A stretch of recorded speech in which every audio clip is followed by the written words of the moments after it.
computer. There she is, my nemesis. That woman and me. Somebody can coach me through it one day when I feel like it's an important enough thing to be coached on, but not today. I don't think Welcome it'll ever to be. Supervision. What was that? There's a chirp. But I don't think it'll ever be that important. I don't think so. All right, Nicolette's going to join us. So welcome to the first supervision session. It's really cool to have you all here with us today. We've got like a special lineup today. We've got some cool stuff in store for you today. So just a couple of things just to remind you. So in the CPD, we have three different approaches. Sorry, let me just get my camera to right. Angeline's coming in. The first thing we have is a practice group. Some of you were at the practice group the other night, and the practice group is, as the name says, we try and be quite logical. It's about practicing. So that is the place to integrate and practice the skills that you have. So we actually are going to be changing it. We tried something new the other day. We're going to be changing it up so that you do a lot more of the practicing of coaching. We're going to be removing the fishbowl exercise from the practice group. So you're going to be doing a lot more of triads and reinforcing like the skills that you have. So between Eric and Safi and myself, and sometimes maybe Brendan, we'll be doing some training around things you already know, but it's worth thinking about again because I've in all my years of doing coaching, every single time I think about the core and the basic skills, I get more skilled at being a coach because like the foundation is really that vital to being a good coach. So today is a supervision session. So supervision sessions have a slightly different energy to a practice group. Supervision sessions are about introducing you to new concept, a little bit of more theory that some of you may have heard before, some of you may not. And given that we have an overlap of years now, sometimes the people that have been in years before may have heard some of the stuff. But again, and you're going to hear me say this ad nauseum, a beginner's mind is vital to being a good coach. The minute you think you know it all, you're going to get that client that's going to teach you you don't know nothing yet. So a beginner's mind and reinforcing skills is always going to be the most powerful thing. So the supervision sessions is about some new content, and this is where we're going to start doing fishbowls. So we're going to be doing a fishbowl session today with the intention not of giving the coaches feedback, but of having a client that we can then start looking at what are the patterns, what's the unconscious, what's the biases, what's the various ways that we can work with a client. So whoever volunteers to be client today or in any supervision session, you need to be really, really, really comfortable that we're going to be doing about 45 minutes of debrief of what everybody saw going on for you. And that can be quite invigorating in itself. It can be quite enlightening to hear what coaches see going on for you. So today, at the end of today, we will be doing that. So that's a great opportunity. I don't know if any of you know Esther Perel. She is I guess she's a therapist, is what I'd say, but she's got far more of a coaching style and she works with relationships. And she's got a podcast called Where Shall We Start? That's right, Eric. That's right. Where Shall We Start? And essentially, it's you listening into her therapy room of working with a client. And so you can actually watch like a fly on the wall what she's doing. And there's such profound learning in that. And as coaches, we don't often get an opportunity to do that. So that's what the fishbowl gives us a chance to do, is to be like this meta observers of a session and be able to look at it from many, many angles. Esther Perel, put it in the group, ES. If you want to do relationship work, she is phenomenal, phenomenal. Right. But today, we've got a great opportunity for us to connect in. We've got three parts to today's session. The first part I'll introduce shortly. The second part is we're going to be going through a content of a thing called cognitive distortions. So we're going to be doing a lot of work around a thing called cognitive distortions. Some of you know about them already. If you did the advanced transformational coaching masterclass, we would have spoken about them. But the real treat for you today is it's not just me training. Brendan is training some of it, Safia's training some of it, Eric's training some of it, and I'm training some of it. So you'll get to, I'm very curious to hear what Brendan and Eric and Safia have to say about cognitive distortions, because I'm sure I'll learn something from them too. So we're going to be spending quite a bit of time unpacking this thing called cognitive distortions, and I will explain what I mean by that shortly. And then we will be doing the fishbowl and spending some time really diving deep into like, what do we see here? But we are starting today. We normally would start with what questions do you have or what challenges are you having as a coach? But today we're not doing that because I don't want to. What we're going to do today is a brag sheet. So everybody needs to brag today. So I'm going to think about Eric, your phone's ringing here. Sorry, let me just give Eric his phone. Is I'd like you to think about what it is you want to brag about as a coach today. What's something you're proud of? What's something that you've done recently that you want to say, like, look at me go, I'm so damn cool. Now, if you're finding this hard to do, there's a cognitive distortion later that we'll talk about that'll help you with this. Santi's got her hand up. Santi, let's brag. Brag, Yeah, I want to brag. Yes. So, I was finishing a webinar. I only finished at 12:30. Where are we now? Yeah, 12:30. And then one of my employees called me and said, I need a session now. I'm like, shit, I've got like 15 minutes. I'm like, sharp, let's do it. And I mean, it was a rush the whole morning. I went into my coaching bubble, 15 minutes. Magic happened. Yeah, so you don't need an hour for that. You can do it in 15 minutes, and it was phenomenal. So I want to brag about that. Well done, because if you'd told previous Santi from 2 years ago that you could coach in 15 minutes, she would have argued with me. She would have gone, no, I can't. So, well done. You have to do claps. I think you can do things on Zoom if you can get it right, Brendan. How do I do this? Is it going to do it? There we go. Oh, that's not what I was planning, but it did it. I turned mine off and I can't figure out how to turn them back on. So Very good, cute rockets. Who's next to brag? Who's bragging next? You're all going to brag, so figure it out quick. What are you bragging about? We've got the brag sheets happening. It's Nomatemba. Hello, Nomatemba, sissy. Let's brag. Mwah. A whole light worker coach signed her first client. You got your client. Thank you. Oh, that's so cool. Yeah, look at it. This is the Nomatemba dance. You all have to do it. This is how we celebrate Nomatemba. Yeah. Beautiful. Well done. That's so amazing. Well done. I'm so proud. Beautiful. Who's next? You all have something to brag about.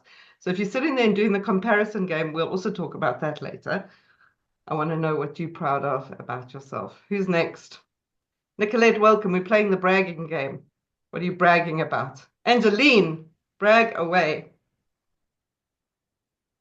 Why can't we hear you? We can't hear you bragging. You're not. No, we can't hear you, love. Can anybody else hear Angeline, or is it just me? No, sound never works on Zoom for some reason. I don't know. Are you there? Can we try again? Must be something wrong. No. Look down the bottom at your audio button and see what microphone is selected. I'm going to go to Joanna and then we'll come back to you, Angeline. Joanna, brag. Brag, brag, brag, brag, brag, brag, brag. So, I did my first group coaching session on Wednesday, where I did some nice activities. So we did like a mirror reflection activity where I asked the, is it clients? I don't know how to call them. I asked the people to like imagine standing in front of a mirror, and instead of seeing their face, they're seeing their money situation. And how does that feel like? And what does it look like? Yes. And I got amazing feedback.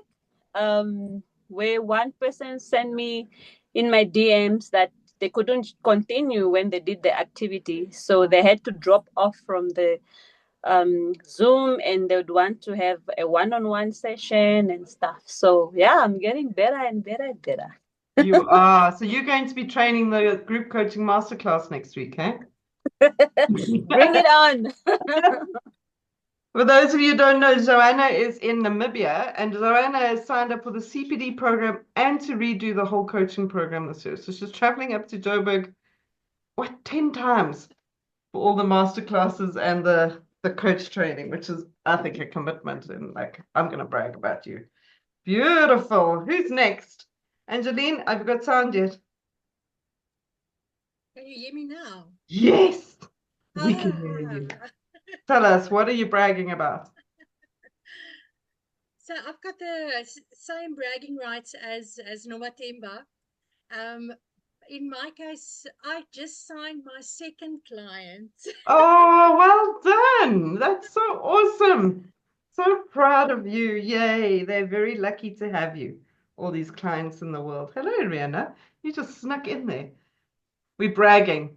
So everybody on the call has to brag once about something you're proud of that you've done as a coach since the last time. Who's next? Who's bragging? Brag, brag, brag. I'm going to start picking on you. You don't. Hello.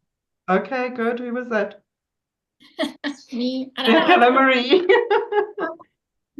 I can't remember how to put my hand up. It's all right. Don't worry. I found you. Two things. Yay.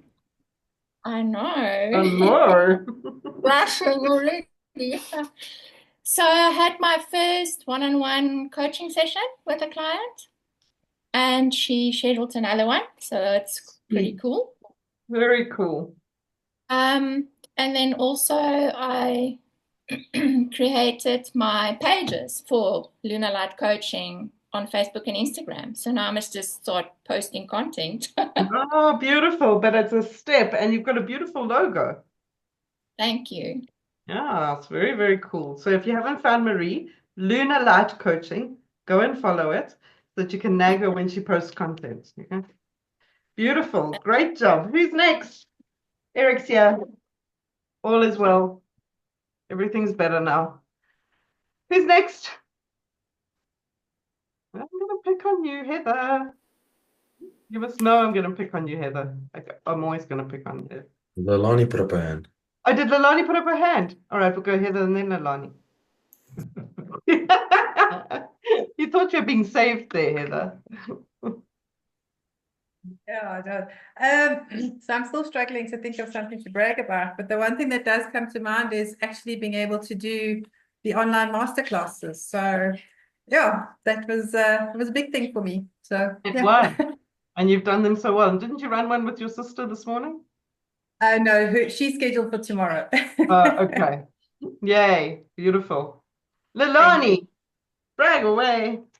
Hello, everybody. So I guess what's happening for me is a merging of coaching into everything else I'm doing. These past few weeks, I've been doing compliance feedback sessions with people who need to enter into an exam. And I basically need to tell them whether they got into the exam or whether they're not yet able to go in, which is the latter is sometimes bad news for people. It's very difficult for people to hear that because they want to go write the exam. I guess what was eye-opening for me is to speak to such a candidate, convey that unfortunately they're not able to get into the exam, go through a coaching session with them, and this person asked, how do I reach out to you to book for a coaching session? So that was a big thing for me, yeah, like just even in conveying news that is not ideal, yeah, still space can be held, and that was a lovely eye-opener for me. That's the one thing. Also, two things to brag about.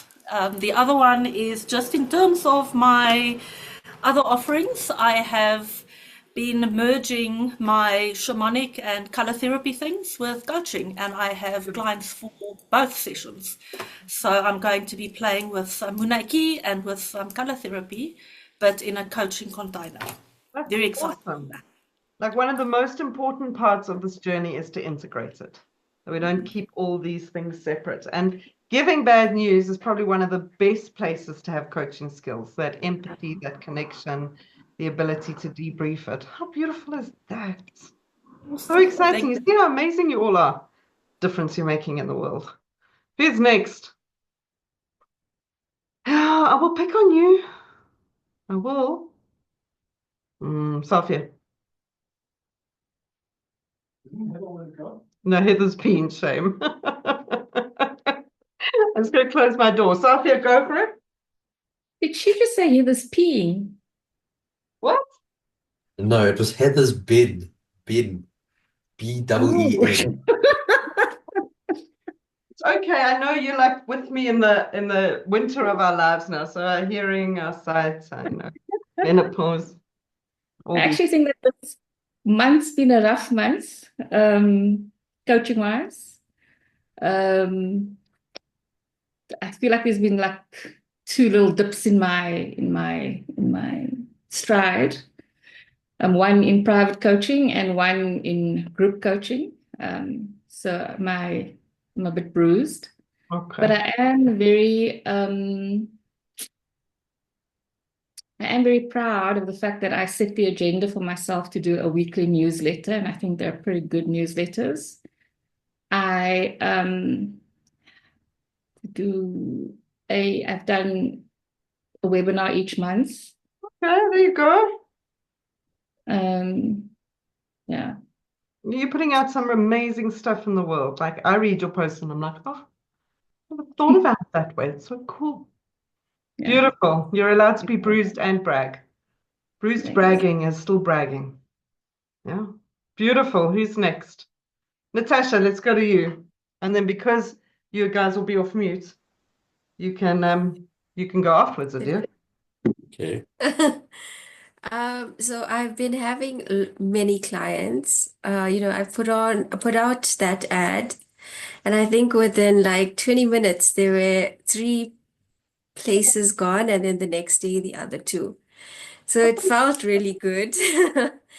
And yeah, so I have been seeing many clients, a lot of them my older clients. And the interesting thing about that is like just observing how the coaching skills have totally transformed, that whole interaction from counseling to coaching, and how sure impactful sounds like a light word.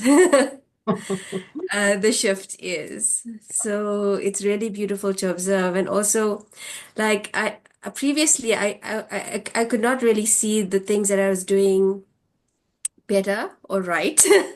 And now after the session, I'll be like, wow, I did that and I did that and I spotted that. Oh, well done. So you're catching That's yourself doing stuff right or better. better, yeah. It's a So big yeah, step I for think you. those are wins, yeah. That's a big one. Well done. That's amazing. Good job. Adir. Yeah, hello everyone. I think this month for me too has been one hectic month with work and lots of things just piling up on each other. But maybe I want to brag about my profile that I'm busy revamping. Okay. And I went out and took some nice photos. I think one with the most beautiful girl in the world. And I was the one receiving compliments in terms of the photo. So I'll brag about that. Indirectly like punting Natasha, which is a great but I mean, it's appropriate, isn't it? Beautiful. Who's next? Who's next? Who's next? Who's next? Peter Jean. So for me, hi everybody. For me, I had this dream of having a coaching business for many years, maybe 12 years.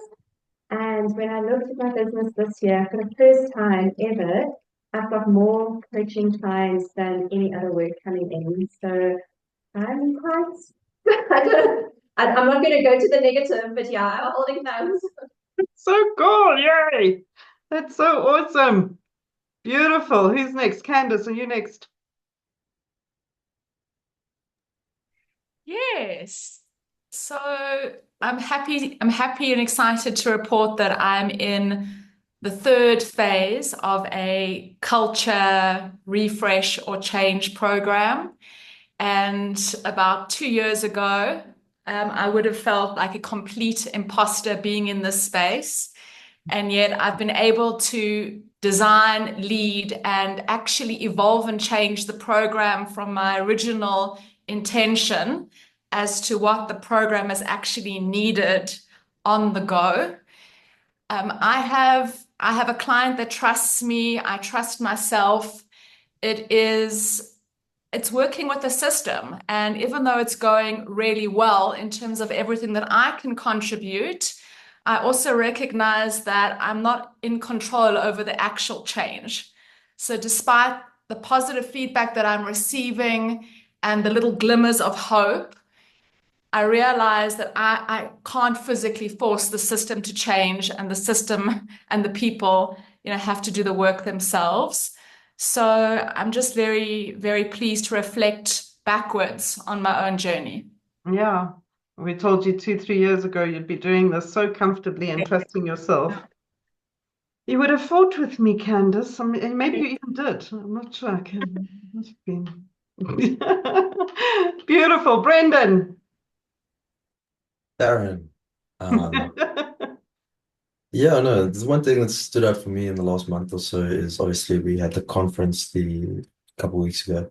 And at the conference, one of the graduates that Sophie and I worked with last year at Computershare came up to me because they now have a permanent job at R&B and they were so happy about their job, but they were a bit unsure about their environment. And then one day they got invited to one of the master classes. And when they went on the masterclass, I was one of the two coaches presenting, and she said from that moment on, she knew she was in the right place. So that was quite a nice, some nice feedback to get. So yeah, That's so beautiful.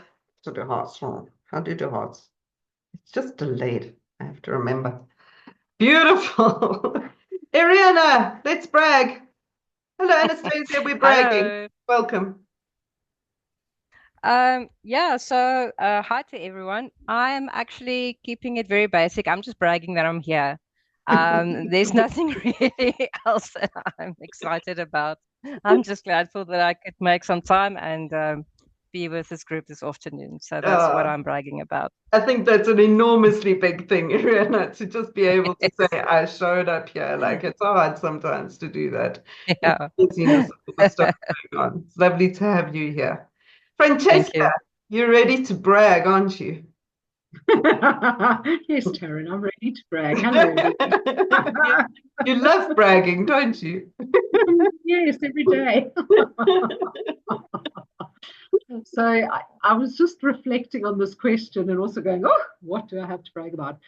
I have noticed with coaching that I get less triggered by people's angst. So I'm tapping in less to them and their stuff and trying to be the mirror. And for me, that was when I noticed that about myself, I was like, yes, okay, so I'm starting to make roads on there. So I want to brag about that today. That's awesome. That's awesome to be able to know the distinction between what's yours and what's mine and let you have yours and not take it on board as mine. It's a huge thing. It's a huge step for many of us. That's awesome. Well done, Nicolette. Hi, everyone. Hello. Taryn, thank you for the question. I needed that. My energy's a bit all frazzled and all over the show at the moment. So I'm going to run wild. It took me a while to find anything, and then the floodgates opened. So the first thing is with the R&B masterclasses, I'm becoming more and more comfortable with online sessions. So online is something I've always been resistant to, and I can just feel that resistance fading. And yeah, much more comfortable with it. And I have my first MyChem coaching session booked. Yes, thank you, MyChem. And Yeah, I think like a key thing that stands out for me is the Embody weight loss program, which was run over four days, 2 consecutive days each. And I think especially that first one, which turned out to be the majority parts coaching. And as I said to Taryn, if I knew what I was in for, I probably wouldn't have signed up for it.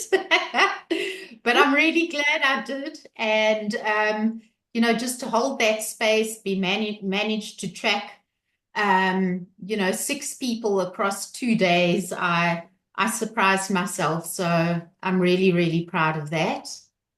Well done. And yeah, the last one, I said to you I was going to run a bit wild, is that something, this is that I've avoided doing for years and years. After Soul Compass, I committed to doing, and I went for it this morning, but I don't want to speak about it right now. Okay. You don't have to. Was it very tough for you? Okay. Yeah. Well done for going. It doesn't always feel, bravery doesn't always feel good in the moment, but we can Yeah. talk. Beautiful. Thank you for sharing, my love. Pearl, welcome. It's so nice to have you as part of this again. Pearl was part of the first group of coaches. What did you brag about? Hi, everybody. So I don't know if it's a brag, but because when you said brag, I'm like, oh shit.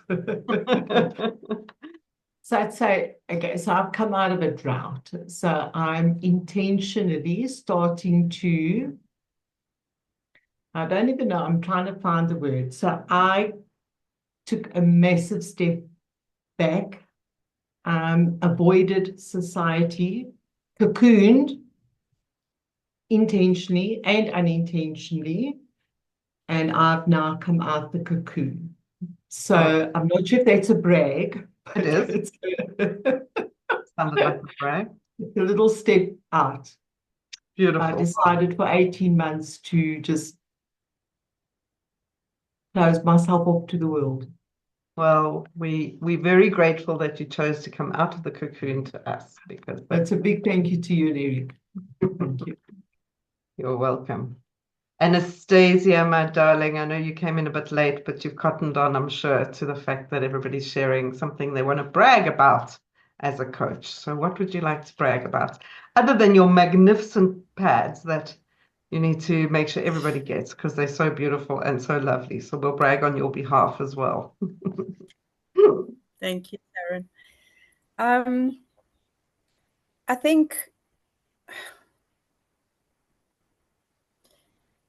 I think the only thing that I'll say today is that what I'm really grateful for around coaching is being able to hold state.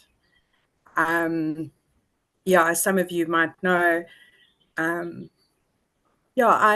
lost my uncle, and at the funeral on Monday, I was actually not only able to hold state, but I was really able to actually be 100% present with the event, with everybody that was there. And I really don't think that would have been possible without practicing coaching, having gotten all the training that we got from you guys, all the shares that other people have made over the last since 2022 to now. I'm a deeply emotional person. Not usually able to hold state, but I can brag about that now. I think I can hold state. So thank you. Beautiful. And it sounds like you're able to be present and also aware of your love for him. Because love and grief, it's a beautiful, beautiful place when we can honor that experience. Yeah, I think I did send you a private message. I mean, I am also have become very aware that there is a reason why there's a veil between, you know, our ability to live our lives here and the the spiritual stuff we can't see, because we would not be able to concentrate on what we're doing. But, you know, just everything that you have taught us, not only the coaching, but even stuff through Lifting the Veil, has really made it possible to become aware that actually we don't have to be scared in our lives. We're actually so supported if we can just be present to all of it, you know, to our humanness, but then also to the stuff beyond. So, yeah. So I'm kind of bragging at being able to be present to that. Yeah. Oh, that's gorgeous. Eric, are you going to brag, my love? Yeah, I can brag. So one of our corporate clients has said they want to have more coaching sessions with me, so that's quite nice. You know, they've yeah, so thank you. But I had a second session yesterday with a woman, and she said, "Wow, the last session we did was amazing." I said, "What changed?" She said, "I started approaching this direct report of mine differently, and now everybody is doing the same thing." And she says, "The change has just been enormous." I said, "Are you sleeping better at night?" She says, "I don't carry the monkeys anymore. It's their monkeys." And the whole team has changed. And this is an exco member of a bank, you know, so like, there you go. I said, that's how you change a culture. And so I thought, you know, naughty badge for me, so I can brag about that. Have you got a brag, Taryn? Yeah, okay, I can brag. So I guess other than doing Soul Compass and the conference and all the other workshops we've done and launching Expand, which is real soulful work for me. I think the thing I'm going to brag about is that I've been journaling nearly every day whilst doing all that. So prioritizing some time and energy with myself, and that's like.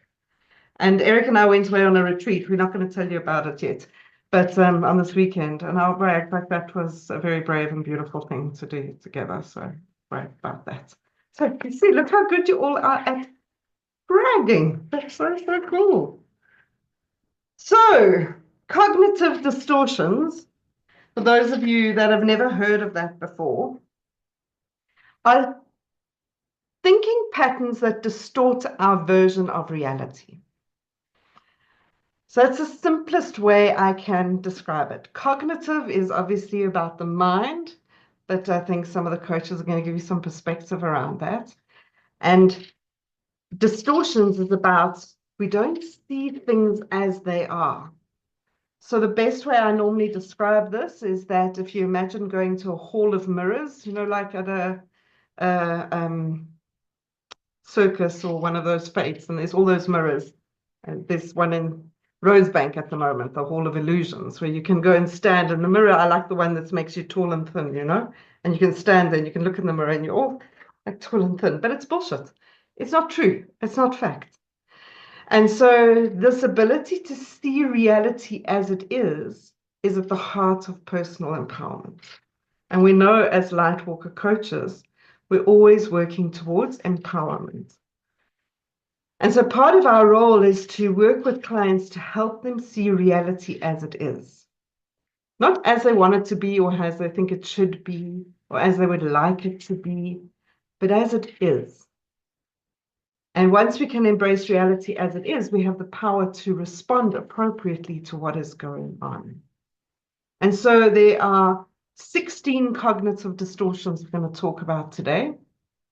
And each of these are various ways that we have, all of us, so there's not anybody that's immune to these, that keeps us slightly separate from seeing reality as it is.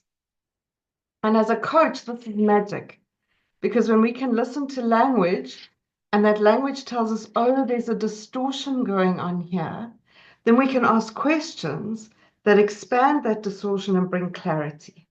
We can now see things more clearly. We can clean the lenses, we can clean the glasses, and we can see things more clearly, and then we can shift into being more effective at doing something about it.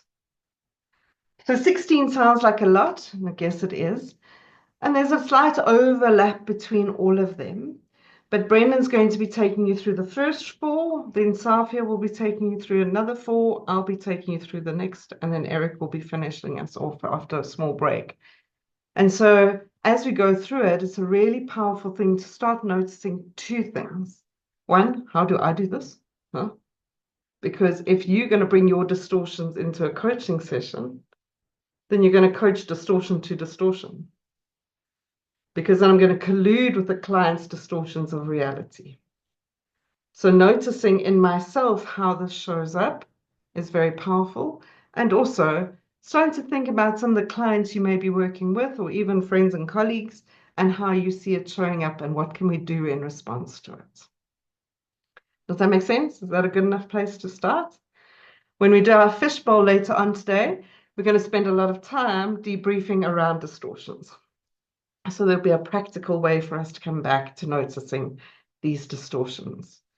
The last thing I'll say about it is they are natural and normal. There's no shame around these things. Essentially, cognitive distortions are childlike thinking patterns. They're the patterns we learned as children about how to deal with life. And just because we turn 18 doesn't mean we actually grow up. Our brain can stay in these childlike thinking patterns. And actually the maturity and wisdom to expand them comes through self-awareness and growth and healing. There will be opportunities for sharing, but I am going to invite you to use the chat box as much as you want to. So Eric and I will be managing the chat box when we're not the ones presenting as well. So if you have questions or thoughts or anything that you'd like to use in the chat box, you're welcome to do that. Natasha, is that your hand up or is that you just stretching? Beautiful. So on that note, Brendan is so excited. So excited to be the first one. He's going to be taking you through the first 4 cognitive distortions today. I'll tell you what they are just so you can track it. He's going to be taking you through a cognitive distortion called labeling. Maybe, Eric, we can put it in the chat box. I'm not sure. Labeling, mind reading, emotionalizing, and number 4 is impossibility thinking. So labeling, mind reading, emotionalizing, and impossibility thinking. So, Brens, you've got 25 minutes, you said, hey? Something like this? I think so. I think that's what we said, yeah. Yeah, beautiful. So you've got till 2:05, just after 2:05. Thank So you. enjoy. Thank you. Yeah, I'm not going to be watching the clock. I mean, if I start running out of time, I'm sure Taryn will stop me. Just 2 things from my side before I do get started. If I do all of a sudden mute myself, it's because I'm coughing. I've been sick this week, so please bear with me. And then secondly, if I look like I'm looking to the right, it's because I am. All your beautiful faces are on my screen over here, whereas my camera's over here. So I may look off to the right sometimes, just so I can see you guys. Yeah. So yeah, thank you, Taryn. Like when Taryn approached me to do this, I think it's quite scary. It's weird. I don't know. Like I love all you guys, and you guys I think it's different though, facilitating to you guys than it is to be facilitating to like a group of people that I don't know or a corporate team or something like that. So like it was quite nerve-wracking. And then this morning I realized I know what I'm doing. Like, and if I don't know what I'm doing, then like this is a great learning opportunity. It's a great opportunity for feedback. So yeah, I think let's get into these cognitive distortions. I love the way Taryn put it when she said, it's a childlike um, behavior or a childlike way of thinking, and it is that way. It's the way I like to think of it, and it's going to sound really weird when I say it. It's almost like coping, but like coping that's gone too far in a way, right? Because at a point in our lives, whether that be in childhood or during school or in university or whenever, right? There was a point when doing these things helped us. It served us in one way or another. Now it may not be serving us anymore, so it's about bringing it to our awareness, right? So the first thing we're going to be talking about is labeling. Like Taryn said, many of us have heard of these things before. Is there anyone who can tell me what labeling is?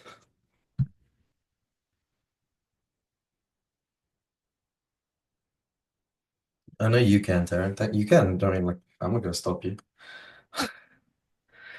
Can I Joanna's go? off mute. Yeah, please, Joanna. I'm thinking maybe it's labeling people. This one doesn't like me. This one is like this one's like that. So these stories we tell ourselves about, people or the situation and stuff. Yeah, definitely. Yeah, it's definitely part of it, telling ourselves stories. Just because that person didn't say hello to me one time, they don't like me, or that person is rude because one time they didn't say please and thank you to me, or whatever the case is, right? So we get that initial behavior and we just start labeling the person as that thing because of experiences we've had before. So like the example I always think of is I used to play golf quite a lot, and I think a lot of guys that play golf are douchebags, excuse my language.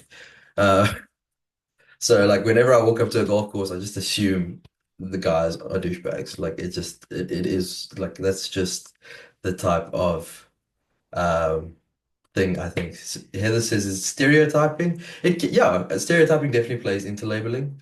Labeling in a way is if we've been told stories before about these type of people do this, or like racism is definitely a form of labeling. Racism, misogyny, all of those sort of things. Definitely like it's definitely a form of labeling. It's like I said, you experience or you've been told one thing about a person or a type of person, and you ignore all other information that doesn't feed into that label, right?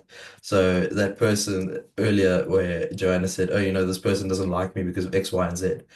I will then ignore all information that says they do like me because I've labeled them as a person that doesn't like me. Another way we can label is we can label ourselves quite easily. I mean, even just me sitting here, right? When Taryn asked me, I was like, I'm not good enough to sit here and coach coaches. Like, I'm not good enough, right? That's a label I've put on myself. And I've ignored all other information. I've ignored the information where people have told me I'm a great coach. I've ignored the information where Taryn has literally asked me. So like there must be a reason she's asked me, right? There's many different ways we do this to ourselves. And I mean, I know I'm not the only one in the room who's done that, right? You're a great coach. Yeah, no, I'm not. One day, maybe. I don't know. We all do that. And when I was thinking of labeling, I was thinking of a story to tell, and the story that popped up, it might be a little bit of a stupid story, but I think it's quite cute. When I used to work in retail, there was a guy that I used to work with, and shame. He was a bit sheltered growing up. I don't know. I don't know how else to put that. Like he wasn't exposed to the world as we were. And now he's working in retail and you meet a whole bunch of different people. And this couple walked into the store, two women, and they were holding hands and they were buying stuff together. And like you could clearly see they were lesbian. And they walked up to the counter to buy the stuff, and he was serving them and he was busy helping them, and he went, oh, so this is for you and your sister? And the woman went, no, no, this isn't my sister, this is my partner. And him obviously not having grown up with that word partners or lesbians or anything like that, he went, oh, so you guys are cops? And the whole store just burst out laughing because like it's quite clear what's going on, but he had no idea, right? And we label it and we ignore all the information. We do this every day, right? So, like I say, I definitely do label quite a lot as a cognitive distortion. Um, yeah, I think it's a way when we were growing up, we couldn't really, what's the word? We couldn't really decipher what was going on. So we got given a shortcut or a short answer, and that was it, right? Because we don't want to all this other information. We don't want to try and compute what's going on, and we just take the shortcut. And labeling, we do it all day, every day. I mean, I do it I catch myself doing it in coaching sessions all the time. Oh, this person's a banker, therefore there must be XYZ. Oh, this person is a coach, so they must be kind and loving. Oh, this person is whatever, right? We do this all the time. Any questions or anything that anyone would like to add on labeling before we move on to the next cognitive distortion? Brendan, just a quick question. Could we put judgments into that category as well? Yeah, definitely. What kind of judgments are you thinking of? Like, I suppose labeling it like almost if somebody does something, you kind of like, let's say drama queen. You kind of like, Oh, yeah. oh, label them as a drama queen, and then there's immediately these judgments that are associated with a drama queen label. So Yeah, you just definitely. expect the person to be like that, but possibly they're not. So Yeah, and that's then the one time they're actually not over dramatizing something, and you're not going to take them seriously because they're a drama queen, right? Like it's like, oh, stop being so dramatic. Meanwhile, they're like actually in trauma in that moment, but you're not going to believe. It's like the boy who cried wolf, right? It's like you Yeah. lie so many times until eventually, like, we're not going to believe you. And we do that to people all the time. Do that to people all the time, you know, like you see a guy on the street homeless and you make up a story very quickly about how he's ended up there, right? I mean, it's one of my favorite pastimes is in restaurants. You see people sitting there and I can quickly go around the room. Oh, that must be their first date. That must be, you know, this, and oh, they're going out for the first time. And it's like we can quickly label people. It's a shortcut to information, essentially, in my head. Yeah. And not always true. Yeah. Mostly Yeah. not true. Just to Yeah, add to definitely not that, always true. just to add to that, because it's really profound, that question is the label's not the challenge. The assumptions stroke judgments are the things you will interrogate as a coach. Yeah. The label could be simply a sorting hat to try and deal with something, but the challenge is the beliefs to results. If you think back to beliefs to results, is challenging the beliefs and assumptions you have of a drama queen, of a golfer, of a whatever it is. That's the part, that's the leverage point for change as a coach. Beautiful, Brendan. You're doing an amazing job. I'm quite proud.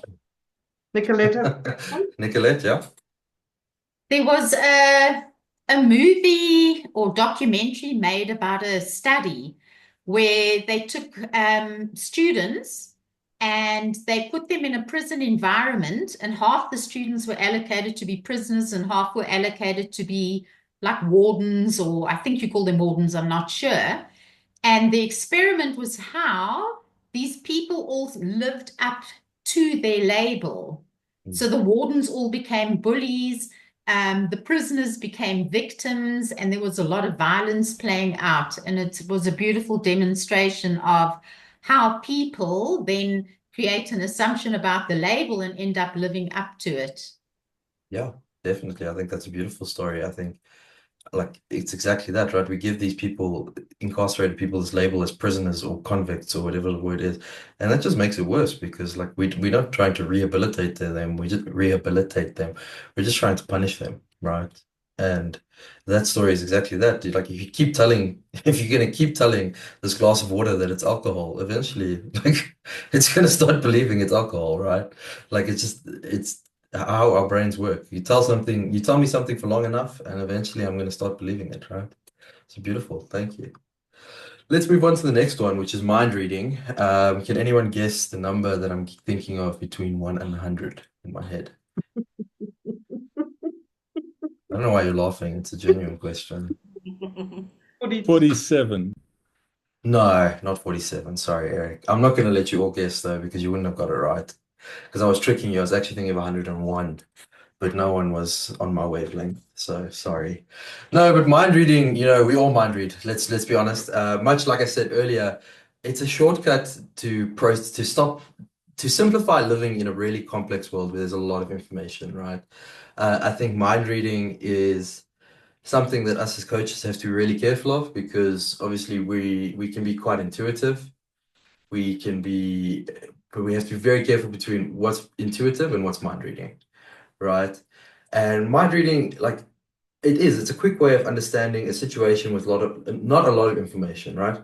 Guy walks in, and just by the way, people like if I'm working with a corporate team, person walks into the room, just by the way that people start acting when he walks into the room, I've mind read and I've like assumed his role and what type of person he is, just based on what he's like. I haven't gotten any actual information yet. I've just mind read as to what's going on in the room, right?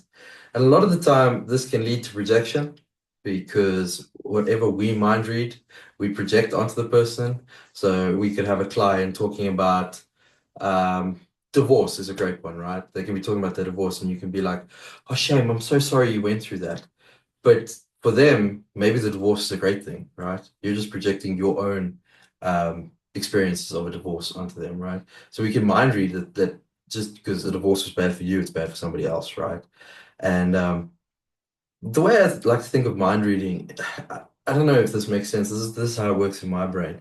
You remember when you were in school and you had a what are they called? Microscopes, right? And you put a little leaf or whatever the hell, piece of tissue, whatever, on the slide, and then you zoom in and you zoom in and you zoom in and you zoom in. When you're mind reading, you're on the most zoomed in version and you're like, oh, okay, this is what's happening. But the minute you click it one tick back, it's like, oh, okay, there's more information, there's a bigger picture. And you click it back one more time, and it's like, oh, okay. So when we start mind reading, we like limiting the information we give ourselves to work with. And so then we end up projecting because that's just how it works. And we do this all the time. I mean, an example that I think of is, you come to work and you arrive late. And then the rest of the day, you assume that everyone is thinking about and judging you for coming late. Meanwhile, they're not even remotely concerned about your late coming. But you've been thinking about it and projecting it for so long that you've just made your whole day miserable. And none of them are even thinking about it, right? So mind reading, like in conversations, it can be like it's almost a great tool, but you have to be so careful as to when to use it. And when it's distorting the way you're thinking, you end up just not listening. People are speaking and you're not actually hearing what they're saying. You're hearing what you think they're saying. And that doesn't help because we're actually not listening at that point. We're just thinking. And I mean, yeah, as coaches, we all know listening is our number one tool to use and to help people. Like it's the feedback I get the most is thank you for listening, right? And yeah, any questions or anything else anybody wants to bring up around mind reading? Yes, Santi. Yeah, I mean, so that is the world of assumptions, isn't it? We're assuming, and obviously you'll get, I mean, a lot of clients that come in is, they've got a lot of fears and what people are thinking of them, and they, not doing this because people are judging them, and it's all, assumption based. So, I mean, Yep. mind reading is a big thing, Yeah. thinking about it, Yeah, definitely. I from, mean, even if I just relate back to Taryn asking me to present this, right? My immediate thought is other people aren't going to like it because I'm not Taryn and Eric, right? Like that's my immediate thought is what are other people going to think about me presenting, right? I'm assuming what you're all going to think about me presenting. It has nothing to do with how I'm going to present. It has nothing to do with why I've been asked to present. It has purely has to do with my assumptions as to what other people are going to think. And I mean, like you guys didn't even know until 5 minutes before I started presenting. So like, how would you have all these thoughts that I've conjured up for you? You know what I mean? So yeah, it's a beautiful awareness. Thank you. Taryn, you look like you wanted to say something. So it's just going to add to that the distinction of assumptions to look at where the mind reading becomes really challenging is the conviction people have that they're right. I know what you're thinking. And when we've got that, that's when the assumption, if I know it's an assumption, I can play with it. But often with clients, they're quite convicted. I know my boss doesn't like me. My husband's never going to accept this or whatever it is. How do you know? And it's that shift into a conviction that is a useful thing to know. Nomatemba. Thank you for that. I'm thinking about a session I was training in media training, and it was crisis work, and it was about a state of flight or flight. That when you're in crisis, you're always thinking about being in such a defense mode that you're thinking your response is always about responding, to defend yourself. When you're always defending yourself, that you're not listening to a situation. So you're always mind reading and you're always in a state of fight or flight, But anyway, so that was resonating with me in that context. Yeah, I think especially in moments when you're defensive, whether it be in a situation like that, or even just in an argument with a coworker or a spouse or anything like that, right? You're immediately not listening because you're trying to stop them. You're trying to rebuttal to them before you've even heard what they've said or what their question is, right? So you've mind read what they've thought or what they're going to say, and then like it doesn't really matter what they are saying because you're not listening anyway. Especially if you've got that conviction that you believe that they're right. Yeah. Awesome. Anything else before we move on to the next one? 5 minutes. Oh wow. Great, thanks. I didn't know this was a triad. Thank you. The next one we have is emotionalizing. Now, this one I don't have a lot of content for, but this one we've all been trained extensively on emotions, and emotionalizing to me is just it's using your emotions as the evidence for the truth, right? And we all know as coaches that emotions are feedback, they are not facts. They are not what's actually happening in the situation. So emotionalizing would be, this thing happens and you're just angry, and everything that you even think about is just anger inducing. That's not what's actually happening in the situation. It's just that emotion. And this happens a lot with fear, right? We don't get past anything with fear because like the fear is too big, the fear is too scary. So like just going back to what emotions are and what emotions are not, and maybe getting, if we're coaching a client on this, just getting the client to see like, okay, what are the facts? Like what is actually happening, right? We understand that you're scared, but like, is this actually happening? We understand that you're angry, but what is actually happening, right? Like, what are the facts of the situation? Because a lot of the time, even with if we go back to like the labeling stuff, right? When we've got clients going, oh, I'm not good enough, or whatever the case is, right? Like, has there ever been a situation where you are good enough? If they're scared, has there ever been, what would make it so that you're not scared? What would help you not be scared, right? What what does not being scared look like, right? And yeah, we emotionalize every day. Like, I don't want to take that away, right? We call them cognitive distortions, but I think they could be called emotional distortions as well, because a lot of these can stem from the fact that we're not dealing or feeling with emotions. And emotionalizing is the big one, right? We're not naming it, we're not dealing with the emotions. So then it just becomes the emotion is having you, you're not having the emotion, right? Any questions or anything to add before we move on? Anastasia, so your hand up. Yeah, so I just have a question around this. Could this also be possibly people who label other people as being emotional? So they, so sort of almost discounting a scenario where maybe there's a lot of emotions and things happening in a work environment or even in a home environment, but this person has has made a decision about, no, this is not just emotional stuff. I don't know. Does that fall into this or not at all? I think they would fall more into labeling, but it can fall into this because, I mean, it really depends if they're using your emotions as the evidence rather than using the facts again. But I think emotionalizing is more with regards to your own emotions rather than trying to villainize other people's emotions almost.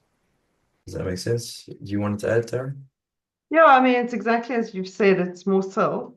Emotionalizing is where you think emotions are instructions to act. So a murderer is often emotionalizing. I'm pissed off with you, I'm going to kill you. There's no self-reflection, levels of emotional intelligence. They're essentially a 4-year-old having a tantrum.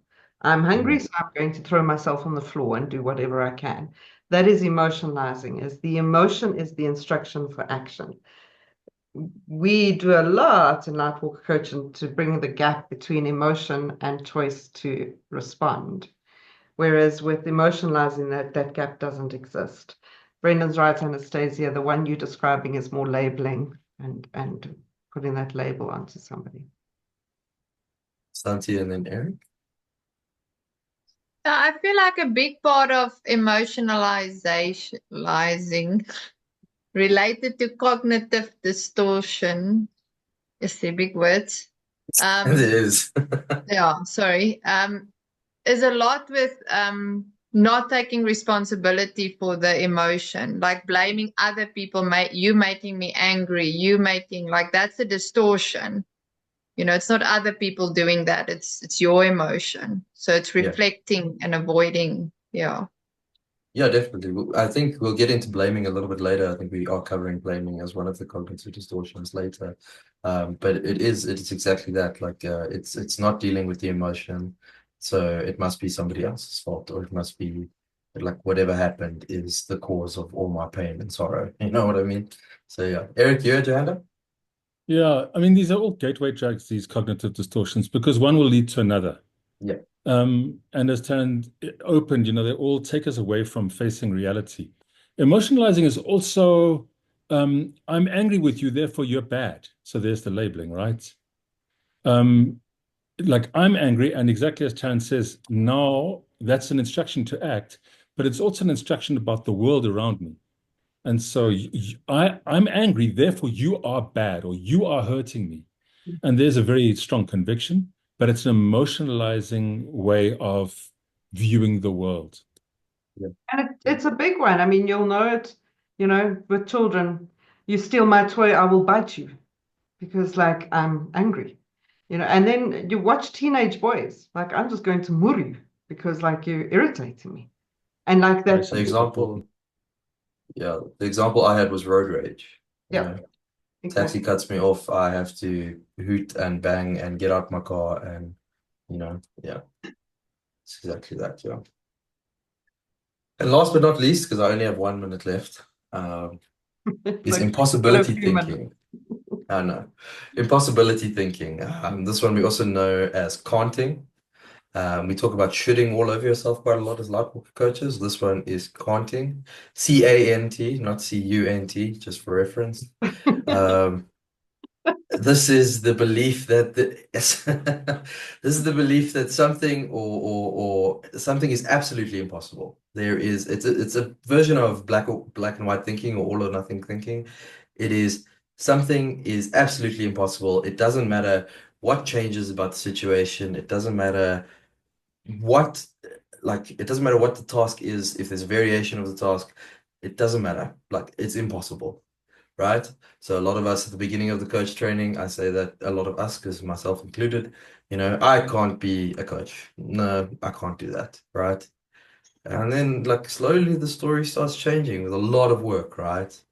A lot of work. So like when we're coaching people who can't do things and always can't,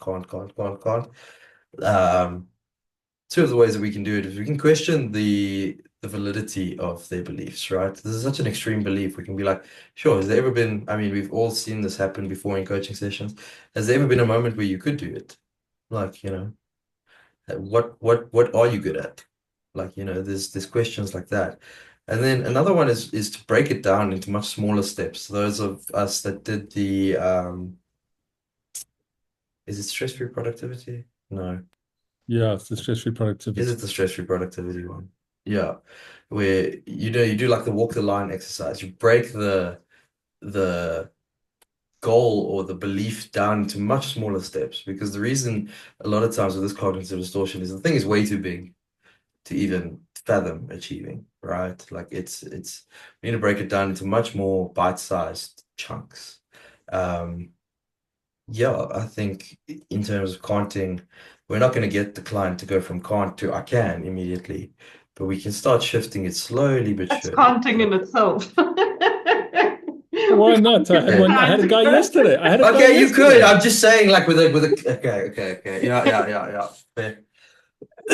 Fair. Excuse me.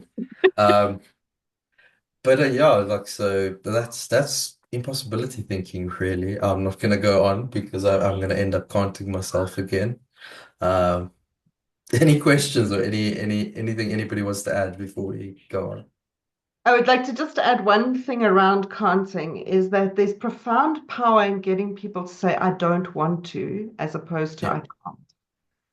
So if you really want to, then we can learn how to. But if we're using I can't as a substitute, particularly in boundaries work, to I don't want to, I can't look after your children, I can't make that time. The power is in I don't want to, and shifting the I can't, because there's a victimness in that, to no, I really don't want to. I don't want to do that. So there's also that element of where people use can't as a way to avoid being brave enough to say what they want to say, on top of everything that Brendan said, because there's so much truth in what he's shared there. Beautiful. Well done. Did a great job, Brendan. Thank you. You did a great job, hey? You can give him hearts. Just very brave. Like he got phoned yesterday morning, him and Sophia. Are you up for it? And they say yes. And then they like do it. So this may be in your future. For those of you that are sitting going like these R&B masterclasses that everybody's talking about and like, I don't know about it, it may be near in your future that you will know about it. So don't worry. You may know about it sooner than you think. Watch the space. Yeah. Even for Namibia. Even for Namibia. We are all inclusive, Joanna. Yeah. One. So just to finalize on the labeling, labels are not always bad. They help us sort out complexity. So it's the assumptions that we're making around it that's challenging. But for example, saying we are Lightwalker coaches, it's a grouping mechanism. It helps people know what to expect. It's more about the judgments and assumptions that come with it. So just noticing that. And also doing it without it being true. Right, Sufs, are you ready? You don't have to leave to fetch kids. You're back, yeah? Those kids are buggering me around. They've now decided to do things at different times. So I have to run again, but I'll run in the break. Sorry. Have kids, they said. It'll be fun, they said. Yeah, it'll be fun. No one has ever said it'll be fun to me. I'm just saying. That's Sorry, I Brendan. already got the car anyway. All right, Sophia is going to be taking you through the following 4 distortions. She's going to be working around generalizing. I don't know if she's doing it in this order because Sophia may do it in her own order, but generalizing, blaming, personalizing, and awfulizing. So awful, terrible. So generalizing, blaming, personalizing, awfulizing. Sufs, you've got 25 minutes, so 25 too. Phew, I feel like I'll be done in 2. So I think I'll follow Brendan's lead. So when we think about generalizing, what are some of the thoughts of what generalizing might be?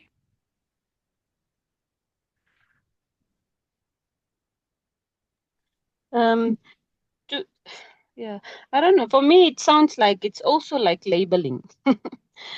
When you say poor people are lazy, generalizing poor people, I don't know. It's like labeling and generalizing to me is kind of like the same. Okay, that's not incorrect. It's very correct. Very, very correct. Jen, I can't see you. Are you like not? Am I missing you? No, I'm using my phone, so if sorry. I was like, you were on earlier. Yes. Okay, Right. any other thoughts? No, Francesca? So, Sophia, I was thinking, oh, like I'm always tired on a Monday. You know, is that a generalizing? It could be. It could be that it's generalizing, and it could be that you are actually always tired on a Monday. So it could be a factual thing that you are doing that you're always tired on a Monday. Touche, so. Like if I were working at R&B, I might also always be tired on a Monday. Don't have enough master classes. Yeah, so I mean, both you and Joanna are absolutely correct. It's about making broad assumptions and making broad statements and judgments based on very, very limited information, or it's applying broad information or broad things that you might have in your own limited experience to all of reality. Or it's also something that you may be aware of in a very confined or contained space, and you just brush, tar, and feather everyone with the same kind of branding or labeling. And so it's really about using very, very limited information and evidence and applying it generally. And I think the challenge with generalization is that there's a loss of curiosity, there's a loss of interest in what is actually happening. And there is a loss of interest or an absence of interest in what is possible. And there's an absolute deletion of a whole bunch of information. So there's also the consequence of potential abdication because you've generalized something. So you can already see how see, my brain is like so foggy. I've forgotten what the last thing is that Brendan did. So like impossibility thinking, you can use one bit of information to generalize it and make something impossible and then use that to avoid something. So if I were to ask you, what are the language cues? So Fran has already used, I'm always tired on a Monday, but what are the language cues for generalization? Sophia, things like everything, always, all, that expand it. Yeah, it's like a brush that you're just painting everything Yeah, over. everything. Right? Even words like they never listen. There's like two generalizations in there already. Like they is who is they, and never is another generalization. So it's quite tricky because obviously language is, you can't question every single thing that the person is saying because many words can roll up into generalization. So you have to listen to a pattern of communication that the person is offering. I think it's important also for us, especially for those of us who want to do team and group coaching or even couples coaching when there's more than one person. You can see how the generalizations play out at an individual level, but you can also see how the generalization or the cognitive distortion plays out at a group level. And then, of course, so that's the two dimensions, but then there's also you yourself.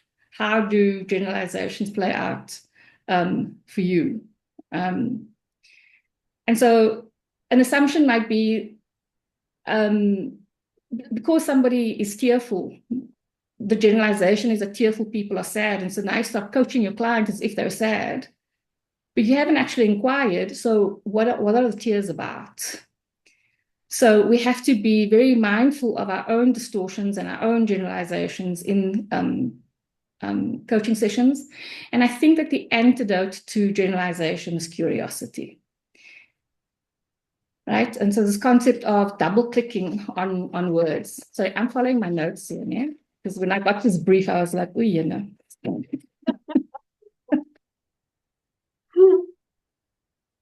I think one of the things that I want to share for me that is very useful is to watch what is physically happening for the client, to know if I want to actually explore a generalization that I'm hearing. It's obviously the language, but is the client in a way kind of dejected? Are they frozen and shut down? Are they like behaving as if they've got no power? Is there lack of energy in the conversation? Because then there's a chance where, they kind of have this idea that, and by the way, when you do generalization, typically a large number of other of the distortions are playing out simultaneously. So counting is playing out, labeling is playing out. So generalization is kind of the main category in which these things are happening. And it is really one of those energies of either I have absolutely no energy and low energy, or it's on the other extreme of being explosive about what is happening. Right? So the way in which or rather let me ask, so when somebody is generalizing, how do you approach the coaching in that context? What are some ideas?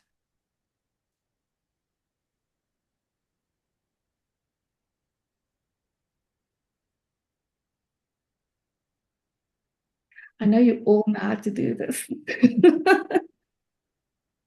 I know that as a fact. I can go for one thing. Okay, Nikki, you can go.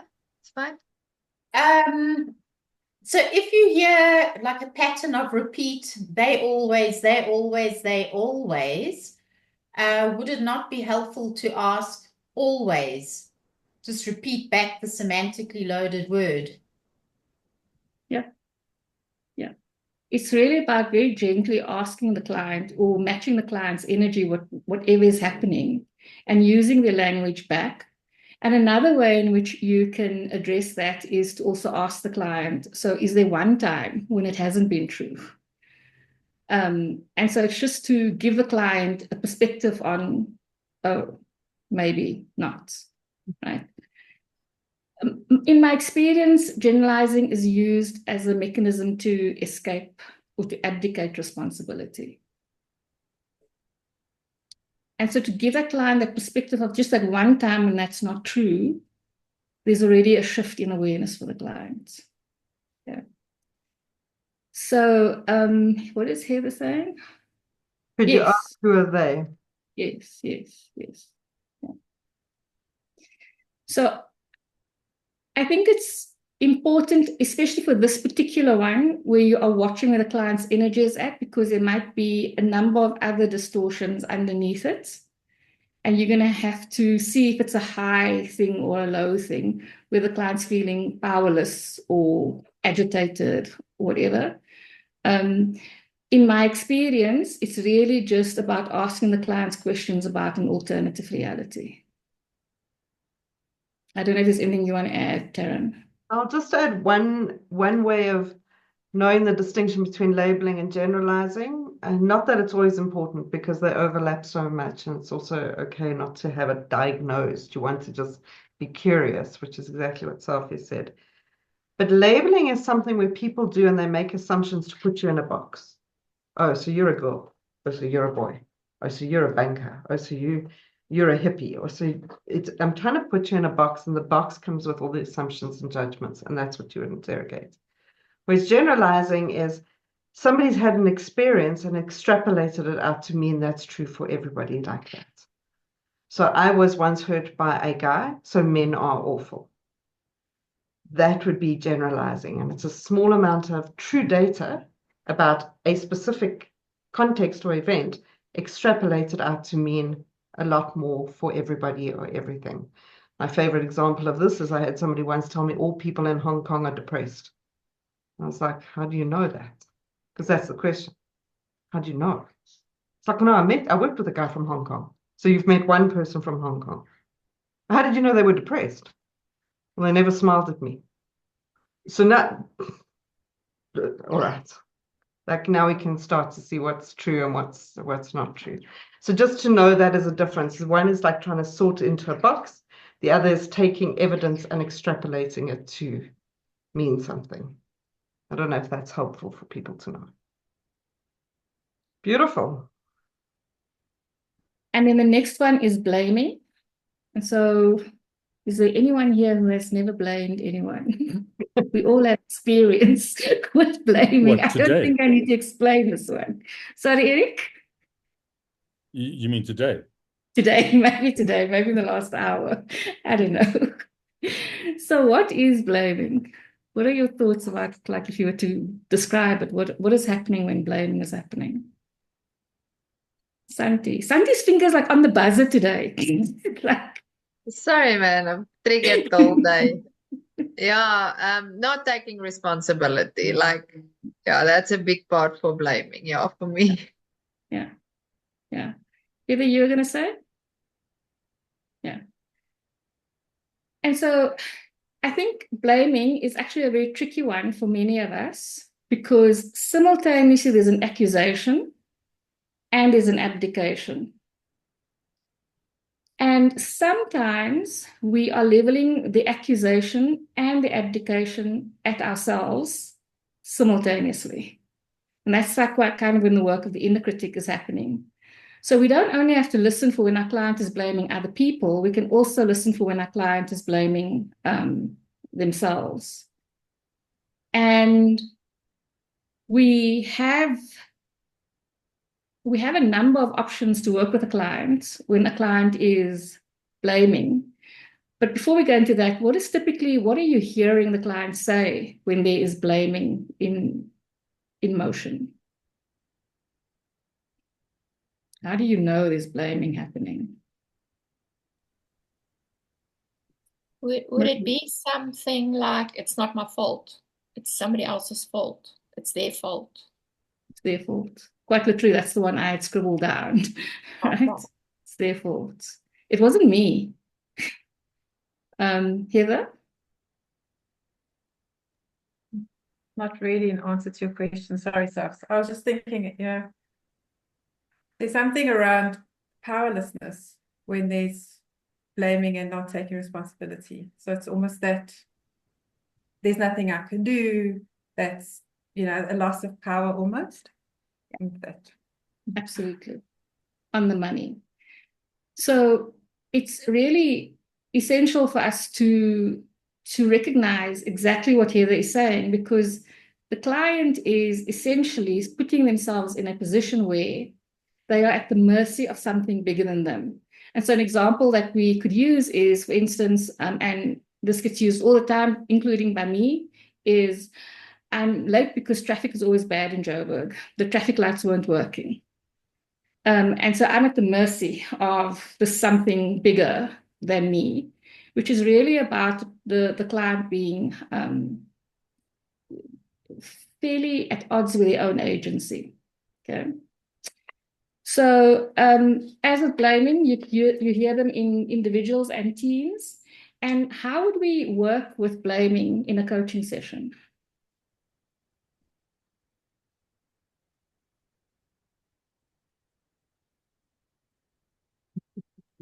I can try. I guess for me, what's coming up for me, it all goes down to questioning or clarifying thinking around questions. So one of the questions maybe one can ask is, what role do you play?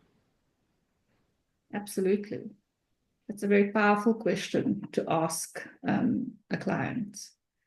And I'm going to reference that masterclass that we were talking about earlier on again in the Make a Difference masterclass.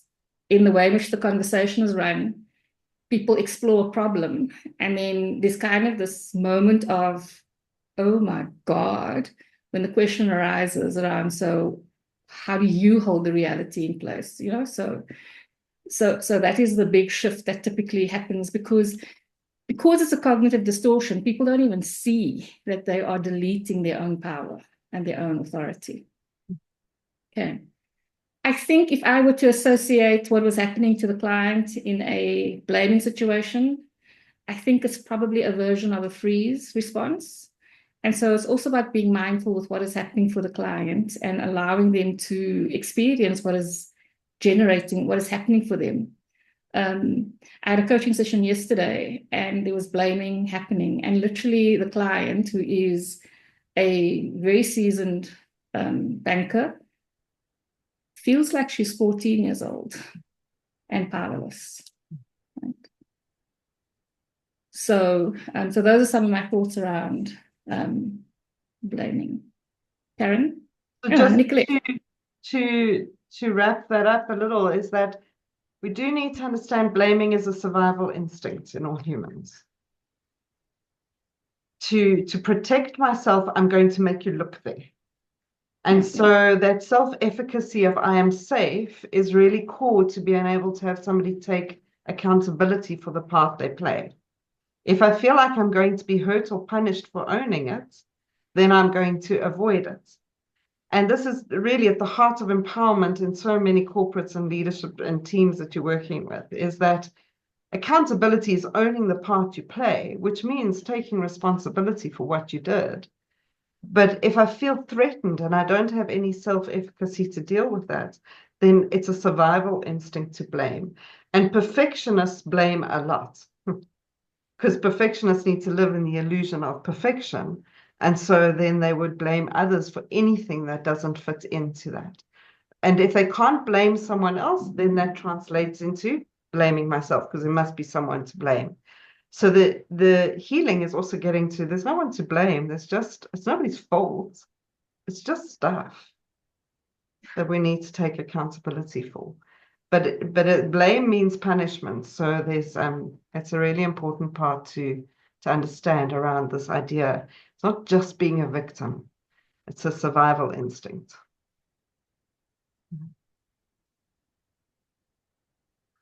Thank you, Taryn. Nicolette, you were going to say something? Okay, cool. And then the next one is personalizing. Eric is saying, what is personalizing? What are it? Well, now I do it a little bit every 5 minutes of the Making it all day. about yourself, making it all about yourself, perhaps. So anything that happens becomes your, you kind of reflect back and it becomes something that you started, initiated, or a little bit around blaming as well, but it all becomes about you. Yeah. Yeah. You literally are the center of the universe, right? Any other thoughts about what personalizing is?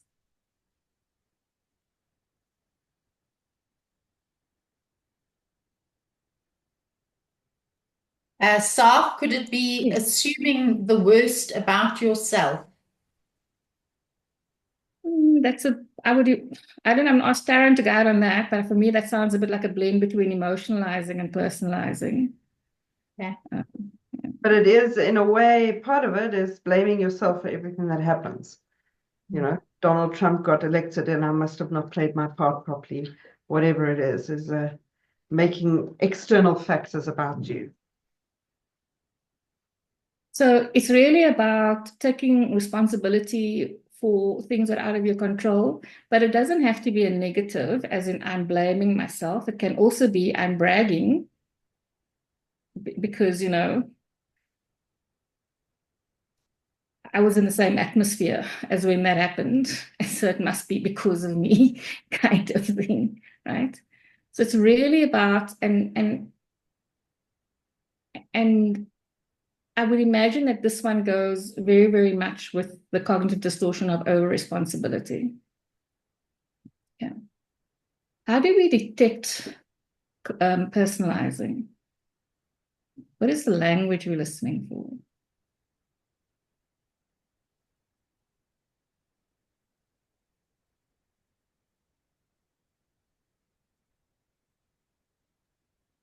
Saf, is it the I am? So it's whatever wording that attaches to identity. Yeah, that's part of it. That's definitely part of it. And any other thoughts? Sorry, sir. I would say looking for like an over responsibility almost. Like it's almost like I want to say like the opposite of blaming, right? Like everything is on me, everything is my fault. Even though like if you're sitting there from an external perspective, you're like, it actually has nothing to do with you. But yeah, it's like an over responsibility is what I'd call it. Heather? I'm not sure if it's right, but I'm thinking like that kind of victim mentality where everything is you would speak to somebody and maybe you are dealing with a problem that you are expressing and they're the kind of people that like, oh, that happened to me. It's like almost like that person you deal with where you think, well, not everything is about you. That's what comes to my mind. Yeah. Yeah. Exactly. So the kind of language, Taryn used that language and Brendan used it now. It's my fault. Like we're speaking about what happened somewhere else and it's my fault. And personalizing is also very close to what Heather's saying now, but people are having a conversation. They might look in your direction and then you make all these kinds of assumptions about they don't like me or whatever the case might be. You're interpreting as if things are about you and you're making things really, really challenging in your own reality when you're doing that. Yeah. What Heather brought up now is quite valuable around that, is that we all know that person that cannot sit in empathy of somebody else without making it about them. So it is often an avoidance of dealing with discomfort in other people as to then, but you know, my friend got divorced, so let me tell you what to do. So the advice giver is personalizing. because I'm now got the solution for your problem. So it doesn't matter what you bring up. I've read an article, I know a friend, I've done this, I've done that, and I'm going to tell you what to do about you. That is probably one of the most extreme mechanisms of personalizing. As Sophia says, taking on board over responsibility, all about me, but also being the one that's going to tell everybody what to do. So in the beginning of coach training, you all personalized everything. Somebody would sit and say they're unhappy with their grandmother, and you're like, oh, I can tell you what to do. You can't. You're not them. It's a bit like a rescuer, right? A rescuer is a personality. Sorry, Subs. In my notes, I've got here that even a people pleaser, that is personalizing. It's a lot of self-blame, some taking responsibility for other people's experiences. It's quite literally that over-apologizing thing. All of that is all in that kind of realm of personalizing, because it's all on here. Okay. Cool. And then is that all of it? Awfulizing. Awfulizing. Darren, you have to do it for us. I'm not gonna. It's your chance to train. No, you have to do the Eeyore thing. Oh, but I'm never gonna be happy. Like, it's the weather. And they gave us that food, and like, they gave us balls, but like, I don't like my color, and it's all just shitty. And I'm like, oh, there you go, Sophia, I did it. It's one of the first things Darren did in a workshop I was in, and actually paid attention, and I've remembered it always. So we all have a sense of awfulizing, right? We know what's happening when awfulizing is happening. It's a very all or nothing kind of game, but the all and nothing is all on the extreme end of what's going to happen. I think the challenge of awfulizing is very much that it's not something that's going to happen for the client. It's something that is happening. It is inevitable and it is permanent. So it's got that whole structure of misery going. It's about me. It's personal. It's permanent. It's pervasive. It's everywhere. The sky is falling. That kind of thing. And so, there is the sense of doom, but it's almost compounded because that kind of sense of doom is in the canting, but this is compounded in the sense that you can't recover from this. This is going to happen for forever. Right? So, what are some examples that you guys can think of when awfulizing is happening in a coaching session? Eric? So I said when people want to emigrate or when they want to leave their jobs, then everything has to be cock. And it's like a defense mechanism because like I'm going to leave things that I love and to do something different. And now I have to kind of vilify everything that's going on now. So everything has to be cock. Yes. So that's for me, that's all. Yes. Yes. An example is also like if we lose this one client, the whole business is going to shut down. The whole business is going to shut down forever, like that kind of thing. So it's quite catastrophic for the client.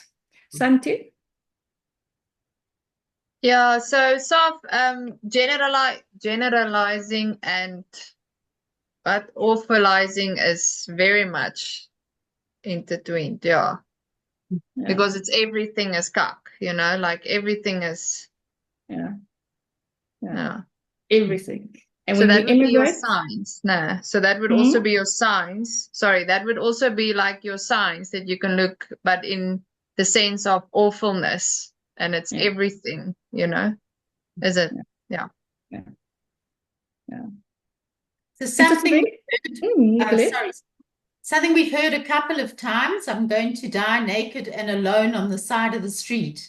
I don't know where we've heard that before. I don't know. I don't know where we've heard that before.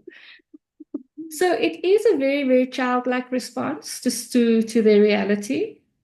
And it is when I imagine when people are experiencing awfulization, it's kind of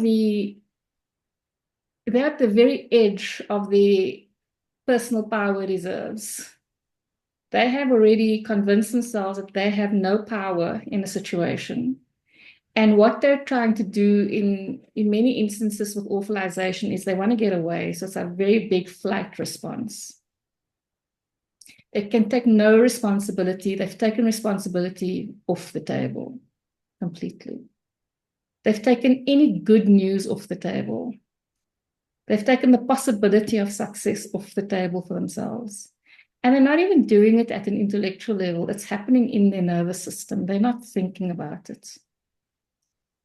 So it's also very useful to go back to the Atlas of the Heart around this and being able to make the connection to mental health, and particularly the levels of anxiety and overwhelm. Because awfulizing is part of anxiety and overwhelm. And the distinction is in somebody that's anxiety, they'll be awfulizing, but you have the ability to coach them to perspective. So they can start seeing, actually, maybe it's not that bad. Actually, maybe there's something I can do. But if someone's in overwhelm, they're so flooded, actually it has to be interrupted. You've got to go and sit down. Your nervous system is so completely out of whack now, we can't actually even get the perspective. So, I mean, those of you that can remember in Atlas of the Heart, she talks about I'm in the weeds, or when she's doing the I'm blowing, hey? I'm in the weeds or I'm blowing. Is that right, Eric? So notice this relationship with anxiety and overwhelm, and really know that if you're dealing with a client, and those of you that when we do trauma coaching, you do need to make the distinction of when there's so much overwhelm, and then awfulizing is actually processing it. In a way, it's natural. And you've got to bring the body back into a place of space before you can bring the perspective to the mind. So just make the distinction between awfulizing as a natural course of the day and awfulizing when it's in a deep structure of trauma or overwhelm. I also think that when we're coaching someone who's experiencing awfulizing, it's not about challenging their view of the world. They actually need support. And so, like with Kanting, you can start challenging. But when you're dealing with awfulizing, they're in deep anxiety and they need you to believe them for a while, at the very least. Not collude them, but believe that's true for them. I'm also thinking, Sophia, that can be a connection. Okay, maybe I'm making an assumption, but in terms of the connection to grief. Exactly right. So kind of look for grief. Yes. Yeah. Very much so. That's the overwhelm of loss. And exactly to Eric's point is you can't actually disagree with the person who says everything is cuck, because that's true for them. And you do just get grumpy people in the world. And then, like, you can just say, like, anything going well? Anything? Morning? Like, shit, that sounds good. It's not mine. I just also think that it's important for us to be able, especially if we're doing group coaching, that we're able to listen for it or to it. Not group coaching, team coaching. We're able to listen to it or for it at an individual level, but also in terms of the collective language of what is happening. Yeah. Because then you can start seeing a pattern of collusion with each other in the awfulization that makes it difficult for them to step into personal accountability and responsibility and to actually improve things for themselves. Yeah. Beautiful. So, like my story is out. All right, my turn. I'm going to talk to you about a couple, and then we'll have a short break before Eric closes us off with the last four. So the ones that I'm going to talk through are all or nothing thinking, filtering or magnification, depending on which way you look at it, over-identification, and control fallacies. So all or nothing, generalizing and labeling kind of can be a little bit of a cluster of things. But all or nothing is really this idea that it's good or bad. It's right or wrong. You're in or out. There's love or hate. It's a contrast of two extremes that you jump between. You trust me or you don't trust me. So what's missing is context. One of the metaphors that I use with it is that all or nothing thinking is like a light switch, it's on or off. Whereas contextual thinking is like a dimmer switch, that you can turn the light up to full or down to off. And it's got gradients to it. I often make the joke, but that between black and white thinking is gray. Apparently there's 50 shades of them, and like they're all worth exploring. So being able to move into context thinking is really, and this is probably the one that is the most prevalent in terms of childlike thinking or adult thinking. Children think in black and white. You know, you have a 6-year-old, they're like, it's my BFF forever. And then 5 minutes later, they're like, I hate them. I'm not talking to them. And then 5 minutes later, it's my BFF forever again. I'm like, pick a lane. And kids are like that. They'll switch. But sometimes we're doing the same thing. And this is a structure of perfectionism. You have all or nothing thinking together with some of the other personalizing, emotionalizing, labeling that goes on. Is that either I did it right or it's wrong. Either it's perfect or I'm a failure. And so you can hear a lot of the or thinking. The core thing with this is you will always hear an or. It's this or that. You know, when somebody says, I want to do the right thing, by contrast, they're saying they're scared of doing the bad thing or the wrong thing. What if you can't do right and you can't do wrong? You can just do what's next. So this is a very, very important one to be able to listen to be able to start bringing smallness or that shades of gray in between the all or nothing, so that we can start to be powerful enough to do the next thing that needs to be done. You will hear this, you know, my daughter, she came home from school and she says, I'm a failure. I mean, every exam my daughter ever wrote, she came home and said, I failed. She got the top 4 awards in Africa for her last year of her degree. And she was one of 3 people that did the course. So she's not failing. But for as long as I've known Kirsten, she can't contextualize right or wrong, which, you know, especially when she was little. If she couldn't do one thing on a test, she's failed it.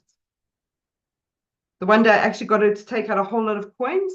I gave her 100 coins and she had to stack 97 of them versus the 3, which was her mark. So she could see, like, you know, it's not all or nothing. It's not you did well or didn't. It's contextual. What have I done well and what can I learn? And this is the heart of resilience and the ability to be adaptable. Procrastination has also got a lot to do with all or nothing thinking. If I can't do 2 hours of gym, I'm just going to do no gym. But walking a flight of stairs, that doesn't count, because I mean I must do it properly. And if I don't have proper gym clothes, and if I like, so exactly know what saying, but look at your face, you know, like then it doesn't. Yeah? So I'm going to start my diet on Monday, but then on Tuesday I have cake, so like the diet's off, like I failed. Like you can have a piece of cake and still be eating well. It's just context. So it's this very extreme polarization of thinking. And it's really at the heart of a lot of conflicts, because people go into conflicting situations because I'm right, you're wrong. And they can't hear each other because there's no in between. Just I'm right, you're wrong. So we have the yes, but conversations. So a great word, you've heard this, it is not new to you at all, is the word and. Can you be doing it right and wrong? Can you be good and bad? And this is at the heart of shadow work and being able to integrate the things we don't like with the things that we do like. I think one aspect of all or nothing thinking that I want to bring in is whenever somebody says to you, it's not fair, they are probably in some way, shape, or form looking at it through the lens of right and wrong and all or nothing. So fairness is you must treat me exactly the same way as you treat everybody else. You've got to take into account some context. If I rolled out of bed in the morning into like kitchen that somebody's cooked for me, and then I get into my Mercedes Benz and I drive to work in the air conditioning and drive into the parking and arrive at work at 5 to 8, that's very different to somebody who woke up at 4 o'clock without water and needed to get kids to school and took 14 taxis to get to the same place and had to walk through the streets. Please don't treat these two people the same, because that lacks empathy and compassion and awareness. So empathy and compassion require context. And so often all or nothing thinking is logicalizing everything, and it removes the empathy and context and compassion that people and situations need. This is a big one for many leaders, because rules and policies and procedures are all or nothing thinking. But they're there for extreme situations. They're not there for daily decision making. You know, you may sign an employee contract and it says on there you must have lunch at 2 o'clock every day. You don't have lunch at 2 o'clock every day. You don't live your life according to the policy. If you're married, do you live your life according to the legal document you wrote? Did you put in there who must buy the milk? And if there's no milk, we'll go back to the contract. You've got to deal with the messiness of life, which is what the all or nothing thinking is about. The next one I'm going to talk about, exactly that, Nomatemba, equity versus equality. And that's why equity, those of you that want to do diversity and inclusive work and equity work, this is the pattern you deal with the most. All women. I mean, I once did a workshop where I was the only white woman in the room. I was fascinated to hear what I was like. Yeah? Because all white women are like this. So now we've got generalizing, we've got all or nothing thinking, we've got labeling. It was fascinating. Apparently, I just sit on the couch and get served every day. I hadn't met Eric then, so it wasn't true, but maybe now it is. But that's got more to do with being loved than being white woman. So the next one I'm going to talk about is filtering. And filtering, there's got two sides to it, filtering and magnification. Most of us live our lives with the blinkers on because there's too much data in the world. We get overwhelmed by how much comes in. So the best way to describe this, I've described it like this before, is when you want to buy a car, suddenly you see the cars you like on the road. When Brendan bought his Suzuki, he was amazed how everybody followed his lead and bought a Suzuki too. Yeah, because suddenly our filter goes to that. You can see that if you start a new hobby, suddenly you know there's magazines, there's websites, there's documentaries, there's all sorts of things. I mean, YouTube is a great thing. Look at people's YouTube thing. It tells you what their filters are. You know, what are you paying attention to? What are you watching? So this is what do you delete and what are you focusing on? And if I now add authalizing and personalizing and all these things into it, sometimes I can focus on things that don't give me a lot of joy. Yeah. So if I filter in everything that is ugly in the world, and that's the only thing I focus on, it becomes magnified in my consciousness. And whatever gets magnified in our consciousness, we believe to be the truth of the world. It's not the truth of the world. You've deleted a whole lot of information. But based on what you feed in yourself, that's what you're paying attention to, and that's what now becomes your worldview, your reality. So being able to expand your mind to other possibilities and to be able to break up with what you get information from. It took me years to convince my mother that the You magazine was not the only source of data in the world. That actually, you know, there's real news too, Mom. Like, you know, because that was her source, her filter, what she focused on, what she paid attention to, and sort of what she magnified and what became her world. And so if you only ever watch the news, filter, feed, pay attention, magnified. You're deleting a whole lot of other information from it. Yeah.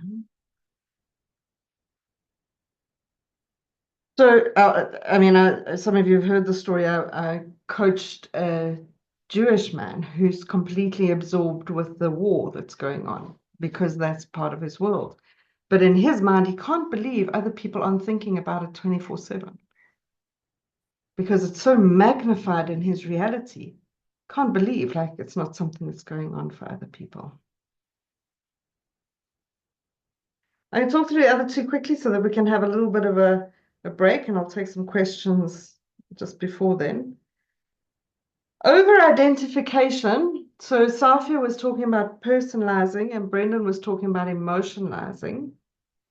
Over-identification has got a relationship with those two things. So personalizing is where I make it about me, but over-identification is that I am story.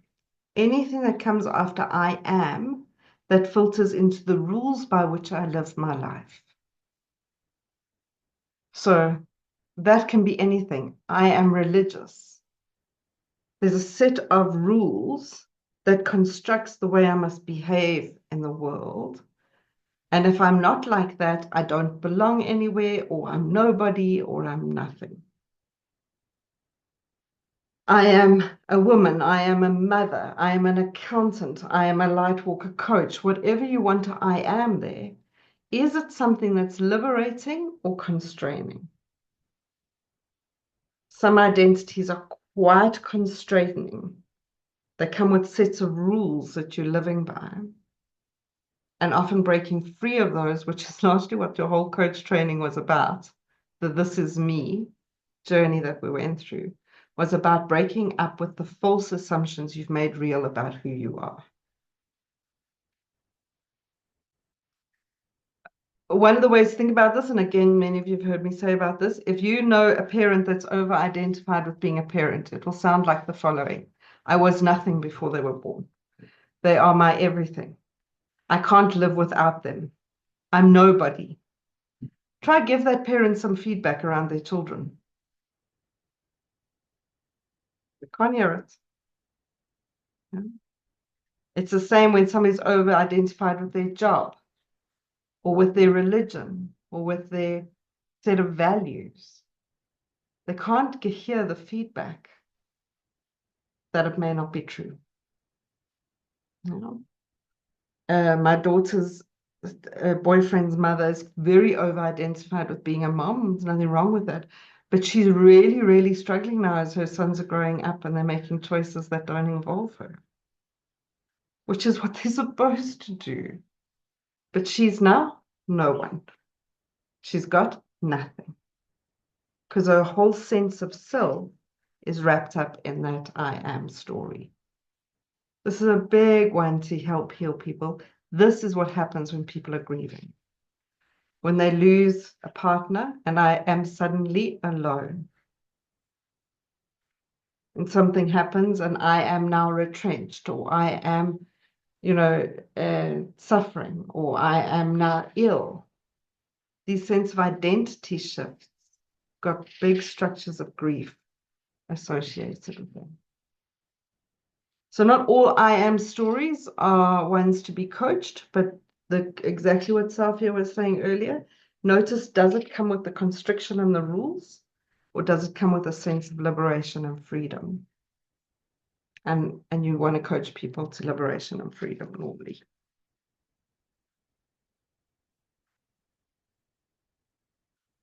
And it's also a big thing with cultures.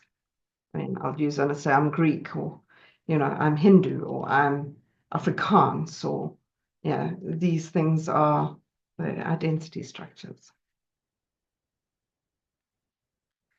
The last one I'm going to talk about is the false beliefs around control. And so we have the godlike complex where I am control of everybody and everything that will happen, I can do that. Watch me.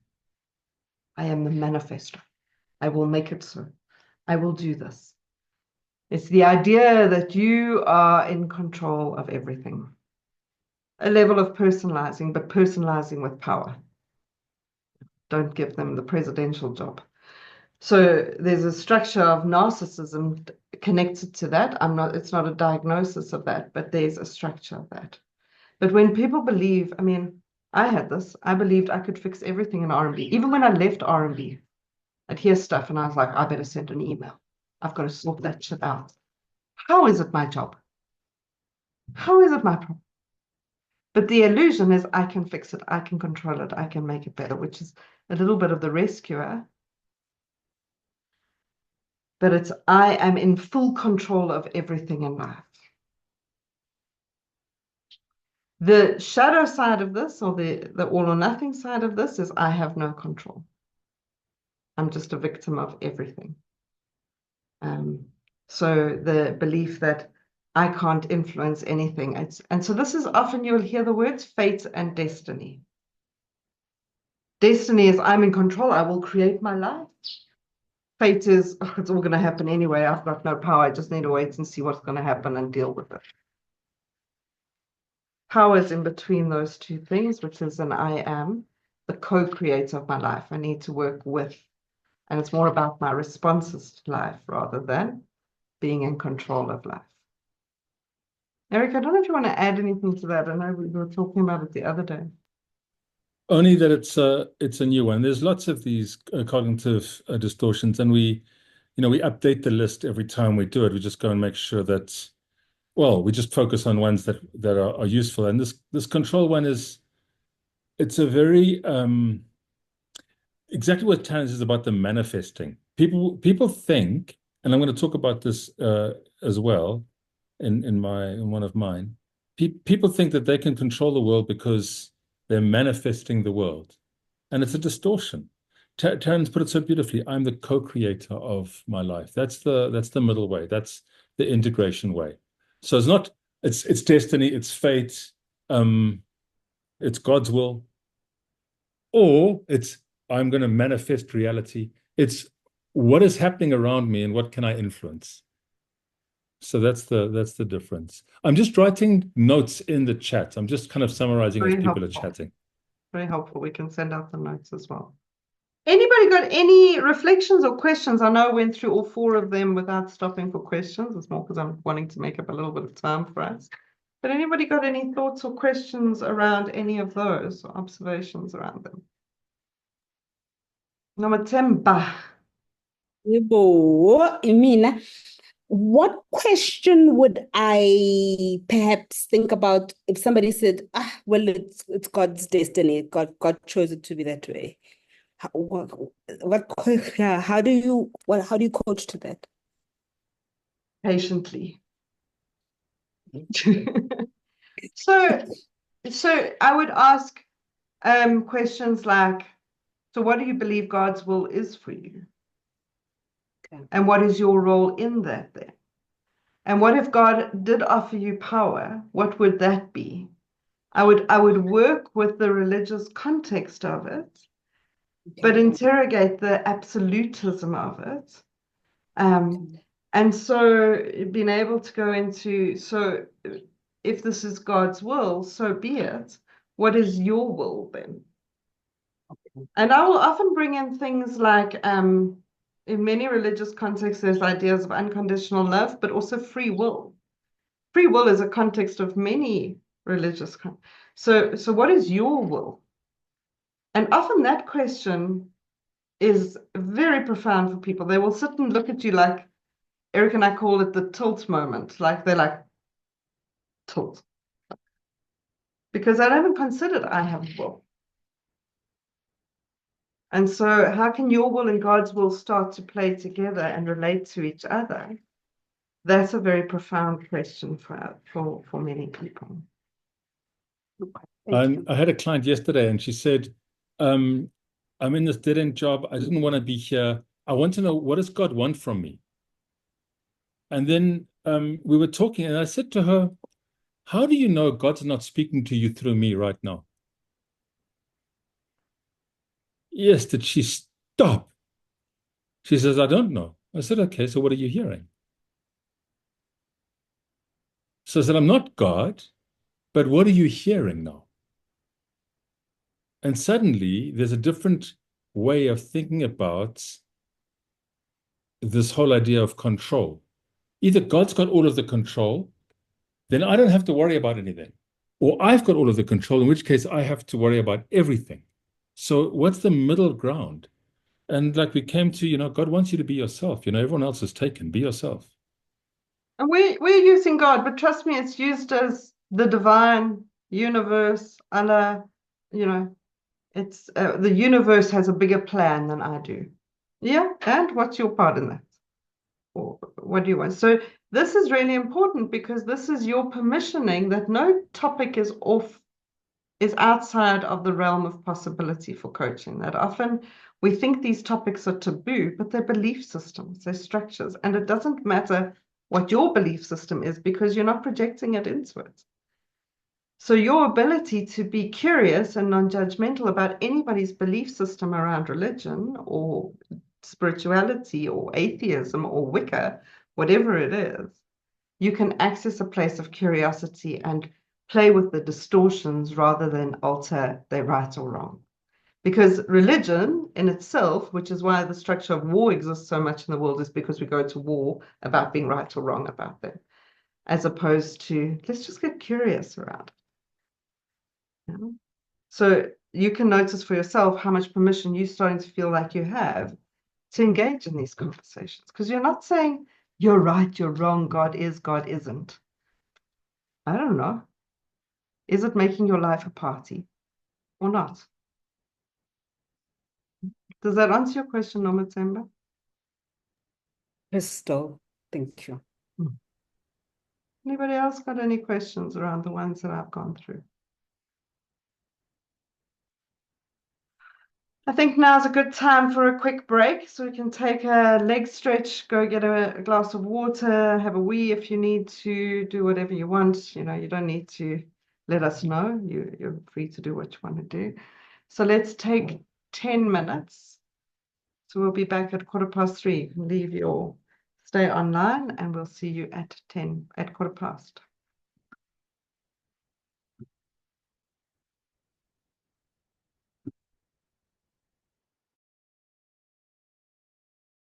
You two did a great job. Thank you. You're amazing. Still being recorded. Probably are, but it's fine. No, we are. Let me pause the recording. This is being recorded, so you can go back at any time and listen through it and pay attention to it. So this is very rich content to be able to listen to people through the lens of distortions. It empowers you with so many questions. It gives you access to so much information. And so in the chat, if you could please put your favorite distortion so far. Sorry, Taryn, I interrupted you. Beautiful, go for it. I'm going to put myself on. Favorites. What has been the one that you think, maybe it's the one that applies to you most. Maybe it's the one that you see in your clients the most. Maybe it's the one that just provoked your thoughts the most. Maybe it was just the craziest one. Jonas is personalizing. It's all about me. Over-identification is interesting. Absolutely. Filtering. Yeah, what am I paying attention to? Over-identification. I'm a woman. Awfulizing. Alles is kak. Potholes, as robots werken, as load shedding. Filtering. So I've stopped watching the Trump news because holy guacamole, I don't want to filter that shit into my life. Awfulizing. Candace says personalizing. Adira says all or nothing. Nicolette with a bunny. Blaming, says Natasha. It's not my fault. Over-identification and racial relations interest me so much. We do a lot of that kind of work in Namibia, funnily enough. Control, yeah. I get to control everything or nothing's in my control. Anastasia says personalizing, awfulizing, says Safia.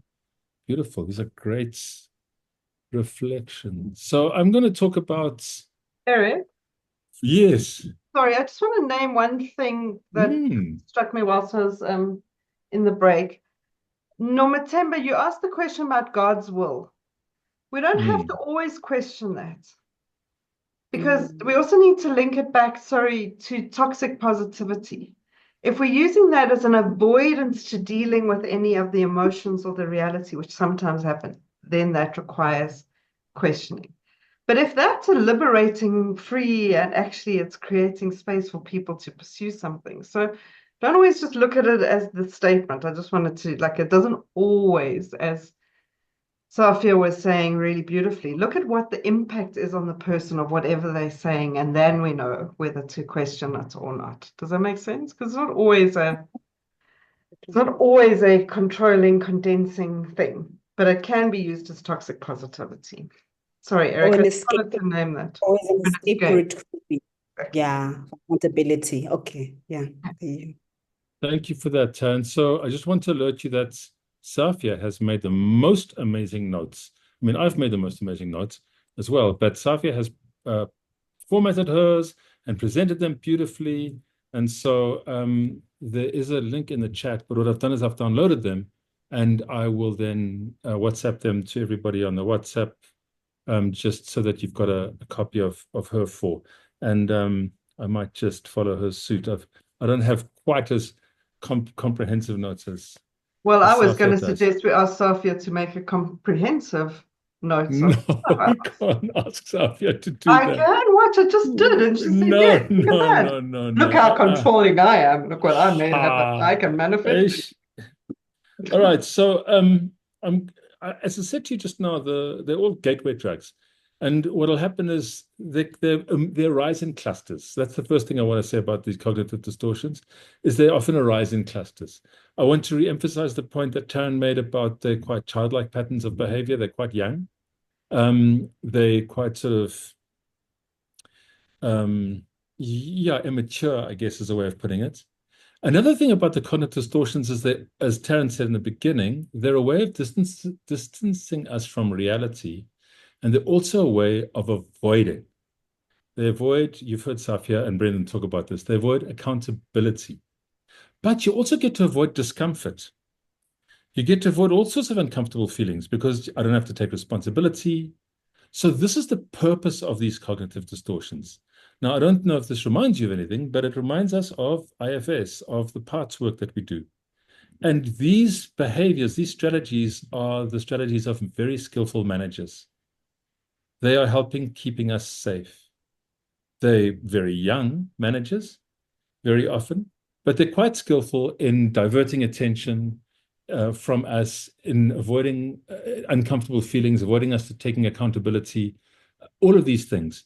So if you see these things, one approach is to talk to the managers themselves, but the path of going into the cognitive distortions can be very transformational, because the questions start unlocking stuff for people and they can ask themselves the questions that we ask. And doing all of these cognitive distortions is a way of coaching people to resourcefulness, power, accountability, and reality, quite frankly. So I'm going to try to focus just on the distortion and not how it overlaps with other distortions. So the first one I'm doing is the shoulding. And we've all heard about shoulding all over ourselves. We'll often say you've heard Taryn say, there's no must, should, have to, or ought to here. You don't have to, should, must. And the question that you can ask is, you say you should do it, but could you do it? Do you want to do it? I really should jog more. Well, do you want to? So that takes away the shoulding. Shoulding is very disempowering, because where is it written that you have to do this? On whose authority? So we talk about shoulding all over ourselves, but I want to talk about the other half of should. And the other half of should is the world should be a certain way. They shouldn't treat me that way. The taxi driver shouldn't, whatever the taxi driver shouldn't do. So that's the flip side of that. And my question that I ask is, well, is it? So, for example, it's raining right now, and I might say, according to the weather app, it shouldn't be raining. And then my question is, well, is it raining? Mm-hmm. And if it is raining, then obviously it should be raining, because the conditions are right for rain. If the conditions were right for rain and it wasn't raining, then how could that even be? So the taxi driver shouldn't drive like that. Well, is he? He is. So therefore, the circumstances that lead him to drive the way he is driving means that that's exactly how he should be driving. The trouble with this, of course, is that it leads into the self-critic. It leads into guilt and shame. I should be doing this. I shouldn't be doing that. I should get out of debt, says Joanna. Beautiful. Well, do you want to? What's stopping you? You know, another one is I shouldn't be in debt in the first place. Well, are you? So I had a beautiful session yesterday with a woman, and it's about acceptance, right? What do I need to accept? That's this whole should stuff. But accepting is a hard word for people to get their heads around, and we have to do quite a lot of explaining. And so she used the word acknowledge. What do you have to acknowledge is happening? I think it's such a clever way of sort of sidestepping this accept word that can be so loaded. I can't accept that I'm in debt. Well, can you acknowledge that you're in debt? And that is a form of acceptance in a way. I acknowledge, yes, indeed, I am in debt. Suddenly there's a level of acceptance there without saying, oh, it's unacceptable that I'm in so much debt. Well, you are in that much debt. That's how much debt you're in. So that's what I have to say about shoulding. Any comments about should, the two parts of should? I should and the world should. Anything that you learned that was new, anything that was thought-provoking, useful? Acknowledging as a step to acceptance, says Taryn. I thought it was so smart the way she put that, you know. I thought I'm going to use that tomorrow, which is now today. I just want to name one thing. As coaches, we have to really understand the level of power you have in people's lives. And that's why we talk so much about, you know, judgment and all those things. But you do need to understand when you start telling your client what they should or shouldn't doing, there's been a transference of power. So really, really start to, you know, I don't think you should do that. I want to go talk to my boss. Do you really think you should do it? I don't think you should. You know, I think you should. So just, I mean, you're not giving advice, you know enough about that. But notice language very easily slips into things. And if you tend to have a shoulding cognitive distortion, it very quickly stems into language with others. And in the moment you do that, power has transformed from the client to you. And now they may start feeling like they have to do what you say. Yeah, and people will abdicate. What do you think I should do? Well, what do you want to do?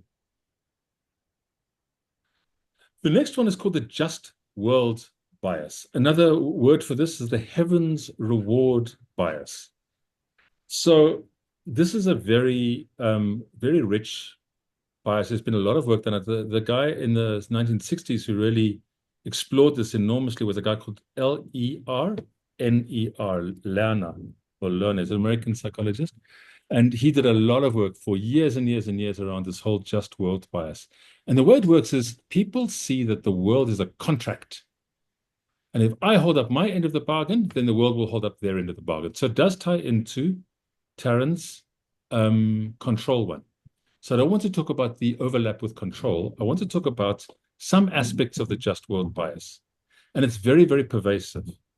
The idea is that if I'm good, I will go to heaven. Good people don't get sick.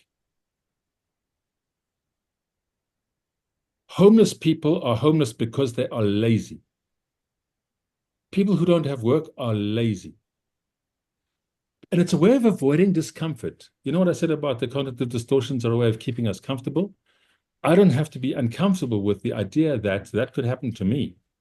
I could also be homeless. So I think, oh no, I'm a good person. I work hard. As if that ever stopped anybody from being fired. So what starts to happen is the victim blaming. And you see this with people in abusive relationships. Yeah, well, I mean, you know, the perpetrator will blame the victim. And what will also happen, and this is the blaming distortion, I don't want to talk about that too much, is that the victim will also blame themselves. If I was a good person, he wouldn't beat me. But there's this idea of the just world bias. Another thing that you hear is things happen for a reason. Well, do they? Maybe things just happen. Maybe things just happen. Now we can make a reason out of it. We can make meaning out of it. That's very skillful. But shit just sometimes happens. So my favorite example of this is my friend Nick got cancer. And he was quite traumatized by this news. And of course, he phoned me. Now he's a very staunch Christian.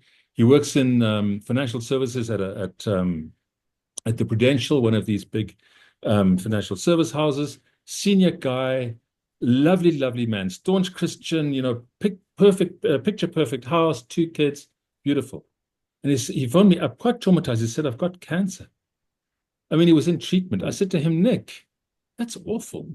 I said, but I mean, you have to expect it, right? He said, what do you mean? I said, the drugs, the drinking, the alcohol, the late nights, the clubbing, the parties. What did you expect would happen? He just started laughing because he's the most clean living guy you can imagine, right? And what I'm doing there is I'm breaking this idea that there's a just world. What I told him in that moment was, shit just happens. You didn't do anything to cause this. So that's it's a frame-breaking joke, right? That's what I said to him. And he said to me, after he was recovered for some years, he said that was the most useful thing he heard from anybody. It was the best reaction he got because it just undid all of that guilt and shame about I'm bad, therefore bad things are happening to me. What have you learned about the just world bias? There's quite a lot here, but what have you learned about the just world bias?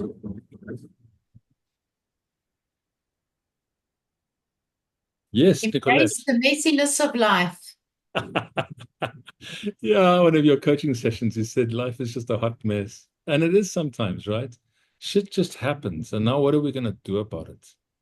It's just like is. All right. It's not because of me. There's the personalizing. I don't have to blame anybody. There's the blaming. But this idea that if I'm good things will happen to me. It's very, very pervasive. We talk about rape. Yeah, the victim blaming is very, very strong. What were you? You were hijacked. What do you drive? The fuck's that got to do with it? Where were you? Where were you driving? What time was it? Like, none of that's got anything to do with it, right? Somebody came into my life and took my car away from me, or whatever the story is. The next one I've got is prophesying, and another word for that is mind reading. So, I know what you're thinking.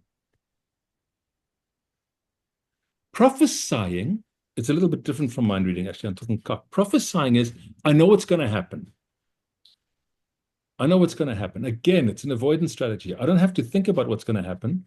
I know what's going to happen, and now I can deal with it all in my head without actually dealing with the reality. So about 10 days ago, my tooth broke in my mouth, and it wasn't sore. So, of course, I put it off a lot. And then I realized, I'm going to Windhoek next week. And I don't want to be in Windhoek and looking for dentists. But I didn't want to go to the dentist because I knew he's going to tell me I need a crown. I know what's going to happen. I'm going to need a crown. And now it's going to be expensive and time-consuming and painful and just awful. But eventually I just made the appointment with the dentist. And it was quite interesting because I thought I'll deal with the dentist when I get to the dentist. I went yesterday. It took 45 minutes, cost me 1,000 Rand. There's no crown. It's just a filling. Everything's absolutely fine. I walked past a man in the park 2 days ago, had a brace on his leg. And I said, that looks sore. He said, yeah. He said, I was an older guy. He's in his 50s. He says, there was this 5K I wanted to run. I knew I had something wrong with my knee, but I ran it anyway. I just thought I'd run through it. He's not 20 anymore. He's in his 50s now. He says, now it feels like the whole joint is loose. I said, what does the doctor say? He says, no, he's giving me cortisone injections, but I know what's going to happen. I'm going to have to do this. I'm going to have to do that. I'm going to have to do the next thing. And indeed, that might be right. It might be. But he's avoiding reality by just dreaming about it. If he goes for the x-rays, he can deal with the x-rays. It's much better to deal with the reality. The weird thing is that prophesying is not always negative. So my sister learned Spanish, and when the World Cup came, she met some people from Ecuador. And she fell in with these guys. And there were three of them. There was the sound guy, the videographer, and the presenter. And like a big name in Ecuador. He's like the sports presenter of the whole country. Ramon, his name was. And he decided to have an affair with my sister. And my sister was smoor verliefd. He was head over heels in love with this guy. And they went everywhere. And she said to me, he treats me like his wife. He puts me in the front seat of his car. The rest of the team just defer to me as if I'm his wife. Everything is fantastic. And Ramon is going to come and he's going to come back to South Africa in a few months. And he's going to go and get a job in sports journalism in Spain. That's what's going to happen. So she painted her house so that Ramon would be happy when he came in. She painted Spanish slogans all over her house to welcome Ramon. And he's coming in February. This was like about the August. And he's coming and she couldn't stop talking about it. One day I said to her in about the November, I said, when did you last speak to Ramon? She said, I haven't spoken to him since he left. I don't know about you, but he's got a wife and 4 kids. He's Catholic from Ecuador. I said to her, so this is how you this is what you do with the prophesying. What do you do? I said to her, I'm not saying he's not coming, please. I would never say that. But what would you do if he doesn't? So the way out of the prophesying is, can you prepare emotionally for the worst case scenario? This is quite an extreme example. What you want to do is ask for evidence. I'm going to have my leg amputated. What evidence have you got for that? I'm never going to walk again. There's orphalizing, prophesying. This is what's going to happen. Do you have evidence? Then you ask another question. What's the best that can happen? And the best that can happen is often like not very much. It'll be fine. What's the worst that can happen? That's where the fear is, right? And then how can you prepare for the worst? What do you need if the worst did happen? And the coaching is hard because that's where we go. And we don't want to go to where people are scared. Because we don't want to make them even more scared. But that's the way through. So actually say, let's face your fears. What are you scared of? And can you be resourceful now in the face of that? That's the path to power. What have you got for me around prophesying? What have I missed? What did you learn? What was useful or interesting? So I just want to name that this often is I don't need to apply for a job because I've bought a lotto ticket. Oh my God. So the illusion of a fantasy reality that's going to rescue me from my current year and I don't have to do anything. It's Ramon is coming. Ramon never came. So we never did come. And we all play these games. We live in a fantasy future that and then we get the just world thing. If I'm good, that'll happen. So I have to keep up that illusion. So it's a really big thing. The Secret was a great book for many reasons energetically, but it was also a terrible book for this. Because if you just put it on your vision board and dream about it, it will manifest. It will manifest. Yeah, so that's prophesying. Who learned something or heard something new? I mean, you've all heard these, well, many of you have heard these before, but what struck you? So it's Eric? like Dululu is the Sululu. Go, Lelani. Thank you, Eric. It's useful to be reminded that prophesying can be positive as well. And that there's something underneath that can be curious about, that one can be curious about. Thank you for that. Yeah, beautiful. So Marie says, is it about bringing them back to reality with your questions? Absolutely, but very gently, very gently. What do you have evidence of? What is the worst that can happen? What is the best that can happen? I'm going to go to this party. No one's going to talk to me. It's going to be awful. I'm just going to stay home prophesying. All right, what's the best that could happen? Well, I'll go to the party and people will talk to me. Not very much, right? What's the worst that could happen? Well, I've just told you. How can you prepare for the worst? How can you still go to the party and prepare for the worst? How can you go to the job interview and prepare to be turned down and prepare to be accepted. And suddenly the evidence comes. What evidence do you have of this? And if there is evidence, great. Let's deal with that. But sometimes the evidence in itself is distorted, right? Because of the filtering. So just to expand on what Marie's asking there, and it's an interesting thing in itself. Whose version of reality? Yeah. So what we're more interested in is expanding reality than saying there's one version of reality and we must bring them back to it.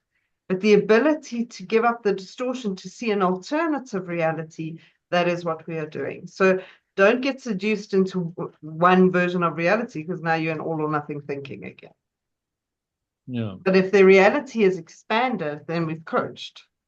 That's what miracles are. It's a shift in perspective. Something's changed. And they have more power or more ability to deal with life. Yeah. So, I guess it's about let's deal with what is rather than what's in your mind. Let's deal with your sore knee. Let's deal with the fact that Ramon might not come. He might. Would the void be a useful tool? Yeah, I'm going to say not yet. I'm going to say yes, not yet. But maybe, it depends on the client, right? It depends on the client. Is there a space where they can stop and create something? Maybe. It depends on the client. Certainly when I found this kind of stuff, I'm also looking at the screen here with my notes.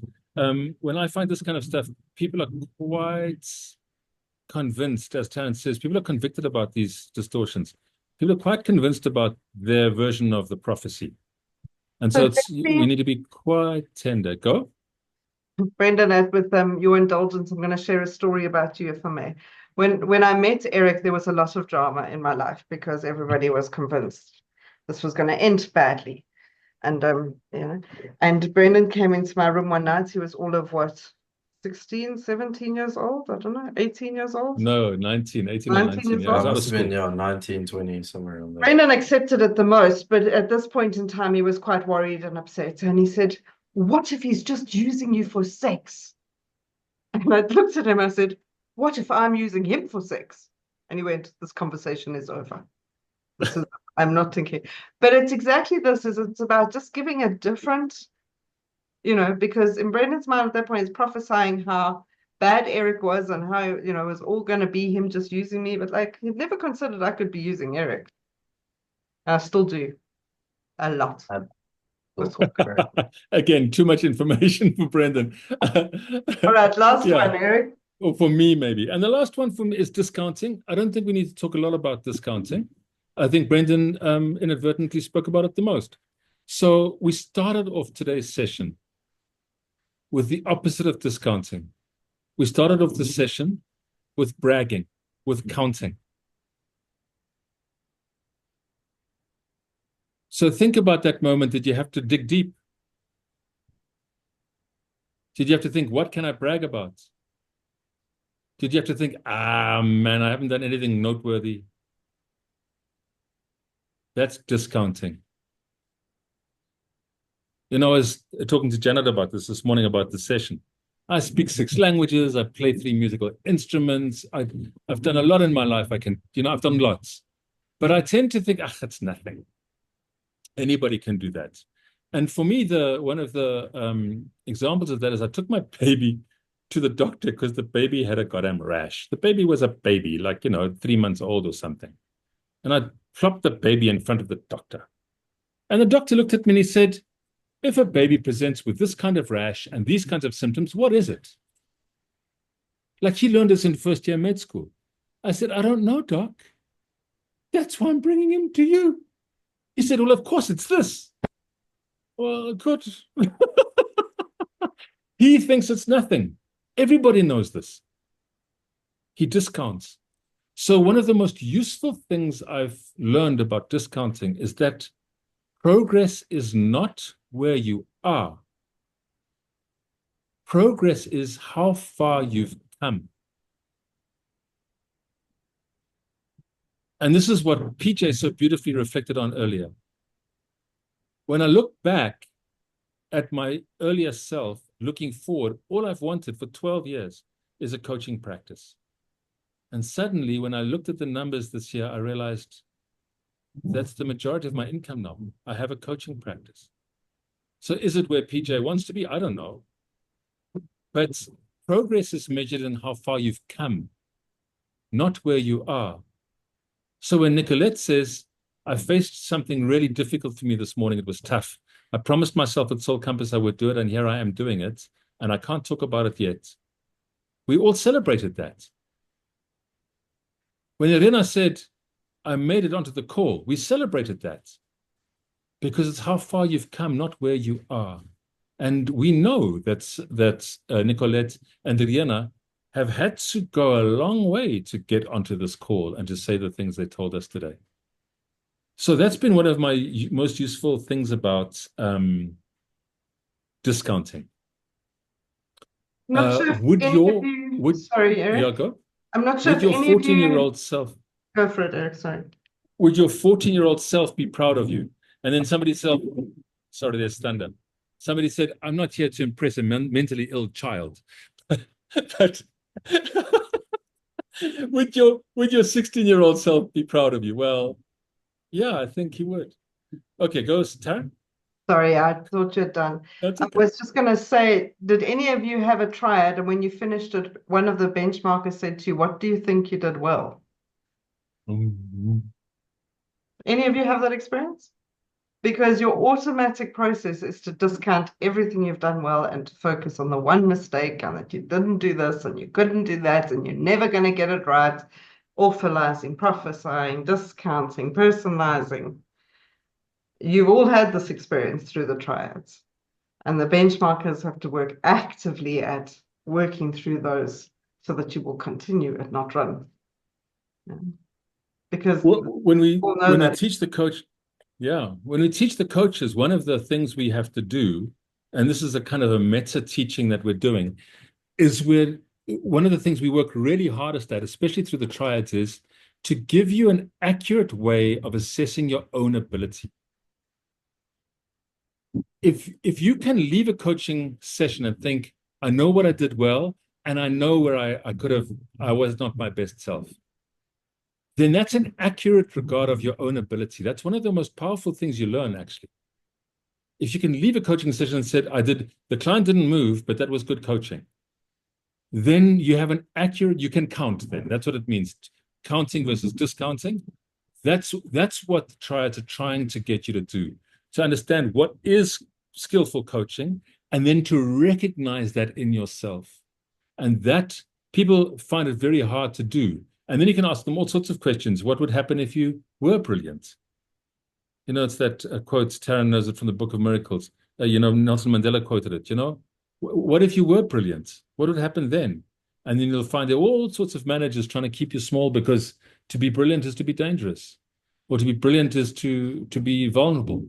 Or to be brilliant is to whatever it is, to be arrogant, whatever it is. So this business of having to count my successes, it's hard for people to do because of the consequences, because of what might happen. And so that's how the cognitive distortion of discounting keeps us safe. Go, Taryn. Vleit, my story is 8, unless you want to know what did you learn about discounting today? Maybe let's change the question and you can put it in the chat group if you're in the group, or we can have a couple of people talk as well. Is what have these cognitive distortions invited you to consider as a coach? So it's quite a lot of content. You don't have to remember them all, and this is not a diagnosis process. This is just giving you a new entry points into the psychology of human beings. Pearl. So my imposter has given birth to a lot of babies, but I realize now the eldest child is definitely the prophesying one. Without a doubt. Okay. Well, the eldest child that's in charge, that takes that's my imposter's definitely given birth to that child. All right, and how's that child doing today? What are you prophesying? How amazing you are.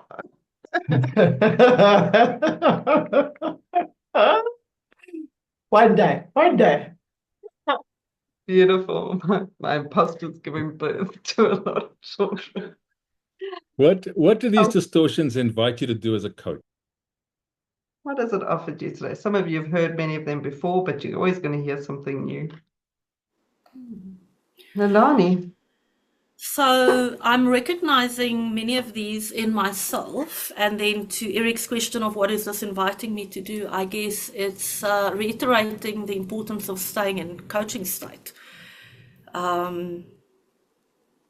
Yeah, otherwise, I guess colluding with the client is not only a possibility, but it will happen. So, yeah, I'm trying to wrap my heart and head around it. I don't know if staying in coaching state is enough, but that's what I have currently to go back to. So coaching state, the keener we can get it, the cooler it is. But this is not about any new state of perfection. This is more about awareness. And if even in a coaching session you can become aware of like, ooh, it's just to have the awareness gives you the opportunity for a new way of being. I'm also going to offer that being able to learn how to heal these in your life is a path of self-mastery. So being able to not only know I do it and then I go into a coaching state, so in coaching I don't do it. There's so much gifts in doing it in our life, in how I heal my own prophesying or emotionalizing in my life. Because these are not curses. They're just thinking patterns. They're just lenses of the world. And I can simply ask myself a question, say, it's not or, what's the and here? I can ask myself that question the more skilled I get. And then the more empowered and more masterful I am in my own life. And you'll never eradicate them necessarily. Some you will. I used to shit on myself all the time. I very seldom do that unless I'm in a state of deep stress now. I don't wake up automatically doing it. So healing them in our own lives is also a great gift for our own self-efficacy. So don't think of them as like a curse you have to live with in a way. I just realized that I'm authorizing cognitive distortions by making it a curse. You gotta love it. We're so clever as human beings. We like have these multiple ways of ruining our joy. Like we're very skilled at it. Anybody else got something before we switch into fish bowls of what these cognitive distortions have offered you as a coach?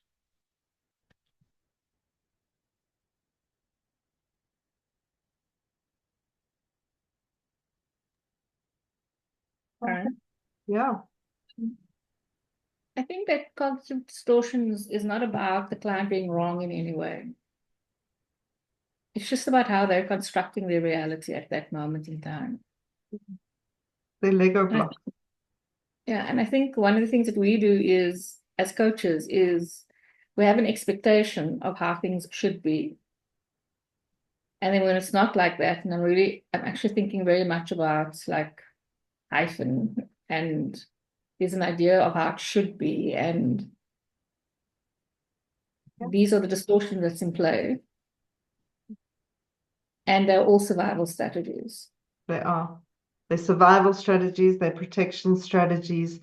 They even, I don't know any different.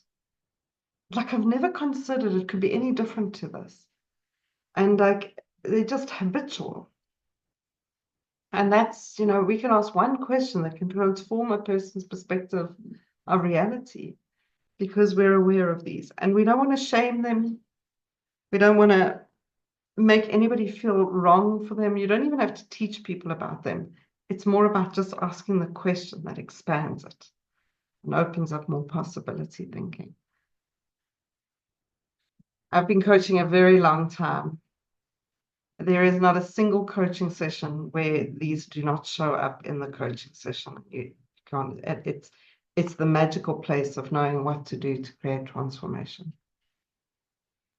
And it's a very rich checklist, if you like, of pattern detection. Yeah, these are all patterns. These are all patterns. I mean, there are lots of others that are not here, but these are all patterns. Are they discounting? Are they awfulizing? Are they prophesying? What are they doing? Are they shoulding? Do they think that the world is unfair, that it should be in a certain way? So these are all patterns that we can then point out to the client, as Anastasia says in the chat, very gently.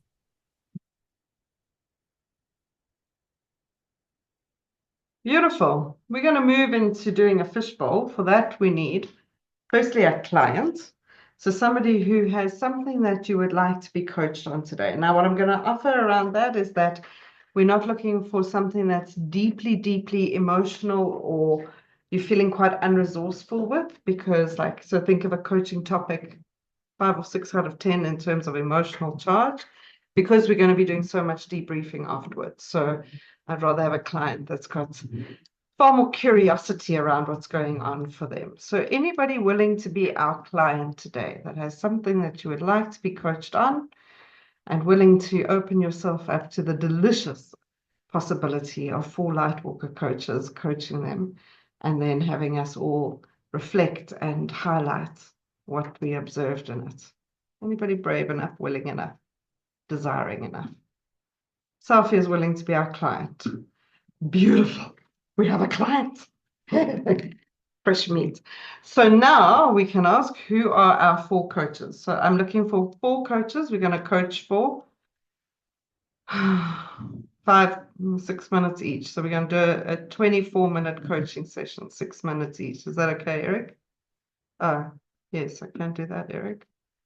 So who would like to coach? I'll do it now, Eric. Let me just finish this. Thank you, no problem. Who wants to be coaching? Otherwise, I'm going to choose you. And trust me, I will choose you. So who wants to coach? You know it's going to be you, right? 5, 4, 3. Or can I choose? Go for it. Eric's going to choose now. Okay. Heather, PJ, Adir, and Pearl. Okay. You've been invited. Are you accepting the invitation? It's not a summons. Heather, are you accepting?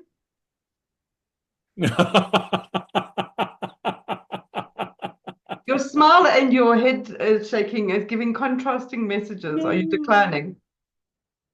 Are you going to nominate someone in your place then, please, Heather? That's how it works.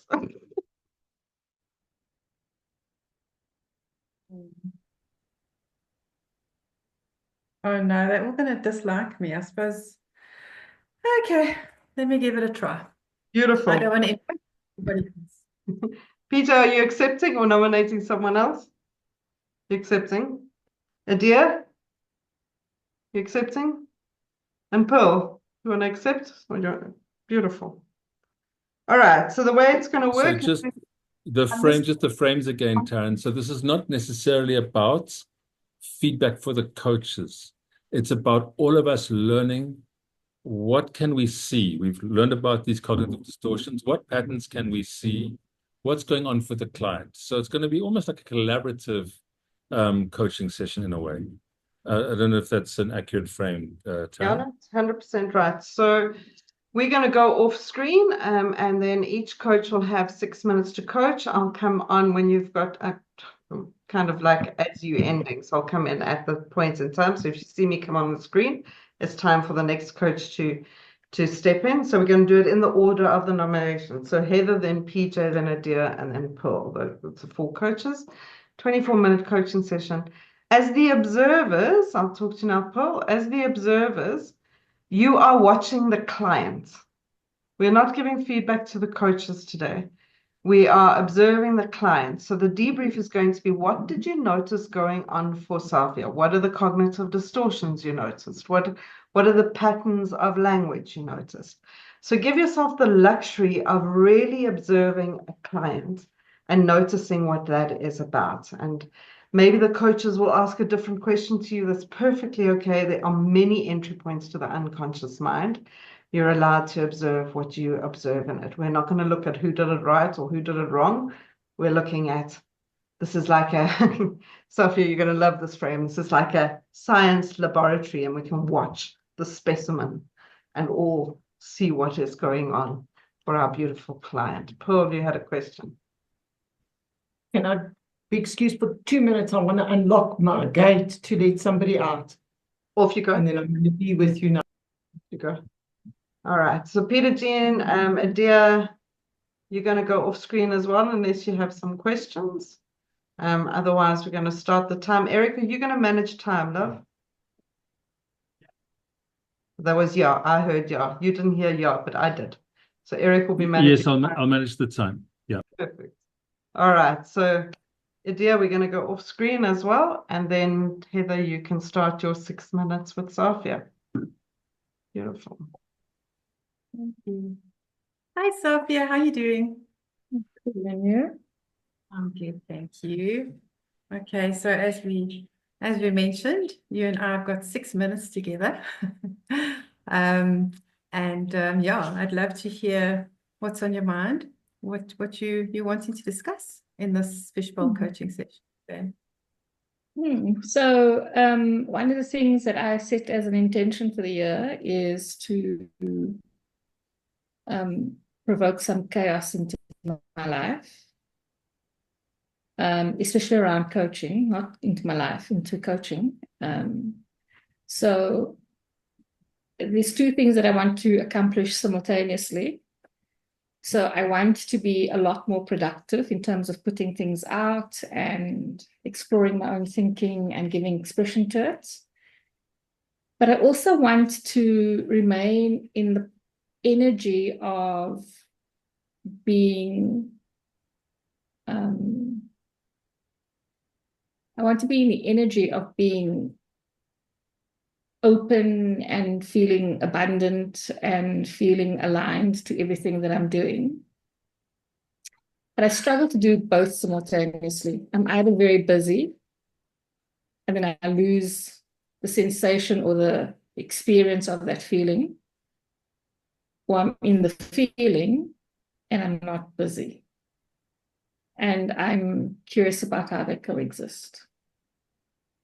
How can I be chaotic and calm simultaneously?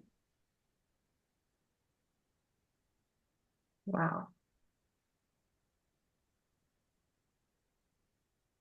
Okay. When you mention chaos, what do you mean by chaos? Are you just explain to me what you mean by you wanting to bring more chaos into your coaching? I've heard you have these two kind of ideas going on simultaneously, and there seems to be some kind of disconnect as to how to bring them together. Am I correct in saying that? Yeah, so for me, the chaos is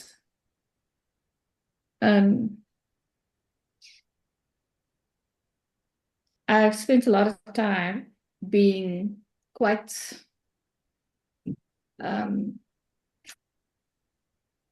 contemplative about everything.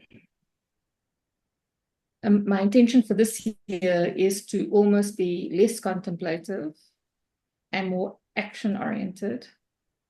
Okay. And one of the intentions that I set was I want to be used up by the end of the year. I want to feel as though the sap has been drained from me. And the idea that I have in my mind is that if I am able to do this year in the way that I envisage, I will be even more resilient next year.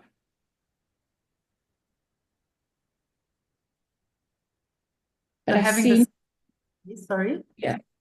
But I seem to become either very task-oriented and lose sight of that energy, or I hold the energy and don't necessarily feel connected to the task. It's like I have to get lost in the task,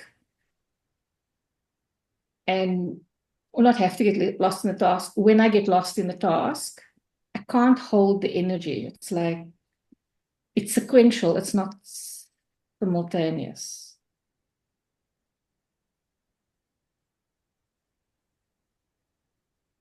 It feels that way anyway. When you get lost, I'm interested in the expression that you mentioned earlier about at the end of the year, you want to be sapped. You want to feel sapped.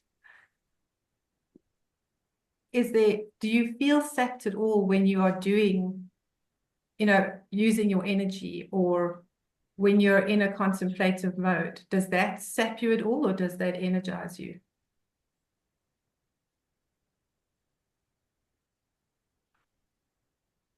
It energizes me.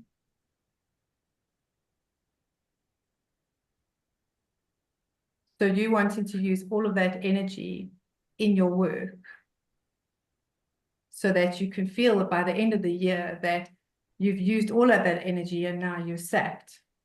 And moving on into the next year, you almost have the set point of where you've been sapped, and now you're going to be more resilient because you have almost like a bigger container to work from. Yeah, so when I say sapped, I don't mean like I want to be burnt out and drained or whatever, physically, mentally, or emotionally. It is that I want to have done what is in me, and there mustn't be things that I have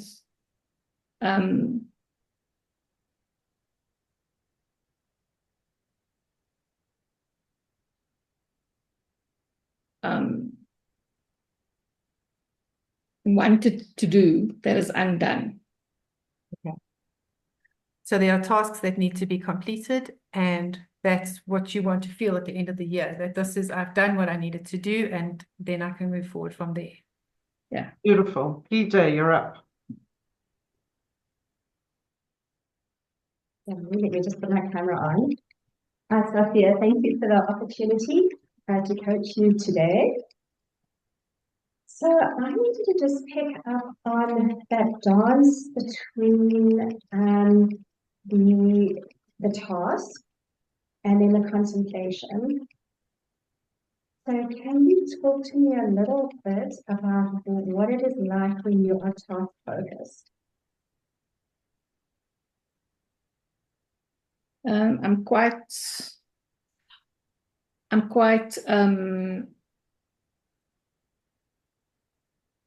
I don't say I'm on edge, but I'm mechanical almost. And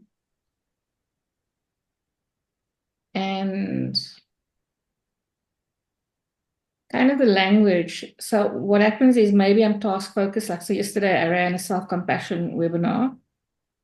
And in the run-up to it, there was a lot of anxiety that came up. And I think this particular topic has a lot of anxiety for me. Not because the topic is difficult, but I think because it's this important to me. And then I start having don't give a shit emotion language in a narrative as a way of pushing past things. So today I can be quite reflective and contemplative and compassionate. But in the run-up to delivering it, it's very do or die. So it is like the typical black and white thinking that comes up. And I'm aware of it, but I struggle. In fact, it's not that I struggle to shift it. I have not thus far been able to shift it. So I became aware of it in January. In fact, even in last year, I started planning a program and I started to notice it, and the pattern has continued. And I'm just curious about how do I get to a point where I can be in the execution of the stuff without that do or die kind of thing. So that don't give a shit part of you. Tell me about that part. It doesn't have time for my stories. Eric and Taryn would know it came up a lot in my coaching when I was in triads, I think. I can't remember, I think it was triads, where I would distract myself with sweeping and all that kind of stuff. I'd have a million different distractions.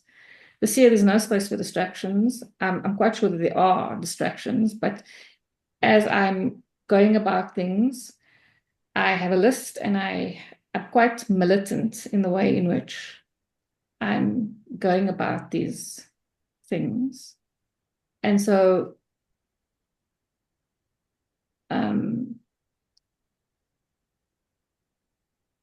I forget the question. Sorry, what was the question? The question was, I don't give a shit. Tell me about I don't give the part of you that is I don't give a shit. Yeah. So in the militancy, Mm. I might have a compulsion to get up, and I notice the compulsion, and it's like, screw it, you're not getting up. It's not, it's quite severe. So if you had to look, so you've got your contemplative part, your task-orientated part, and your don't give a shit part. And it sounds as though it's quite hard for you for those three to coexist. And also some very emotional language coming up. You want the sap drained from you at the end of the year. You want to feel that you want to feel energized. So what is the motivation? Because those are big goals you have for yourself. What is the motivation to achieve those goals? If you look at yourself in a year's time and you look at having achieved those goals, what is pushing you to achieve those goals and have the sap drained? I don't think that the language around having my sap drain feels emotional. I'm quite hyperbolic in the way in which I speak, I suppose. But I want to know that I can. I want the evidence that I can and that I did. That's what I want. Yeah. Okay, so it's the evidence. Okay. Yeah. And what will that evidence give you?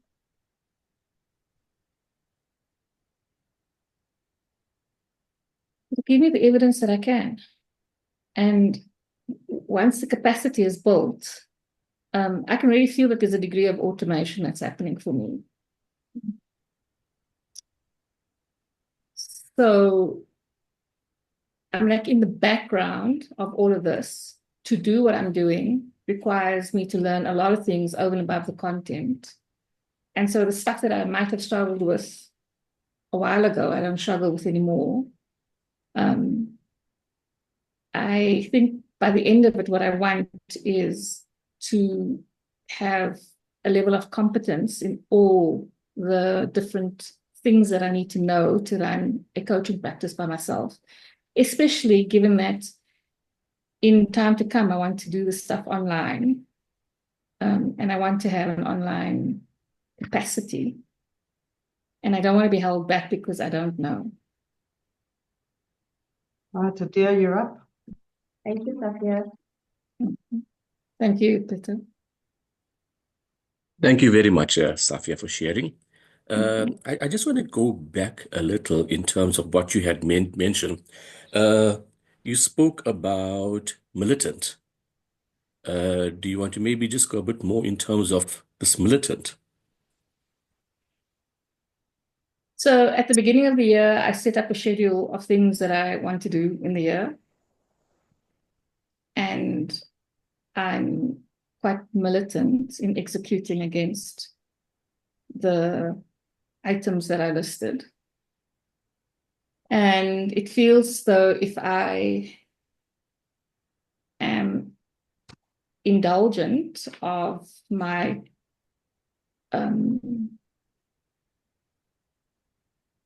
my pre-existing compulsions to escape things, I fall behind. And because the list is so dense, in addition to just doing work on a daily basis, you know, you get to a point where I'll probably get to a point where I can't catch up. And so I have to be quite militant or rigorous in terms of maintaining the schedule that I need to maintain in order to keep abreast of everything. So if you fall behind, you see no way of catching up. It'll be very hard. It's a dense list. As it is, just to maintain it as it is, it means sometimes foregoing sleep or being up very early, or like just, it means pushing hard. So if I were to forego it once, first, one of the things that I'm preempting is, if I forego it once, I lose trust in myself. And I've come from a long, long journey of not trusting myself. And so I suppose one of the things that I really want out of this year's experience is that I want to know that I can trust myself. So that goes back to Peter's question. And let's just say I let go once, then I've duplicated what I have to do in the next round. And then it feels like a slippery slope because I know what goes into doing the things that needs to be done. And I'm not even at full throttle yet because there are live programs that I still have to bring on board in terms of my list. And that's already a learning curve. So for me,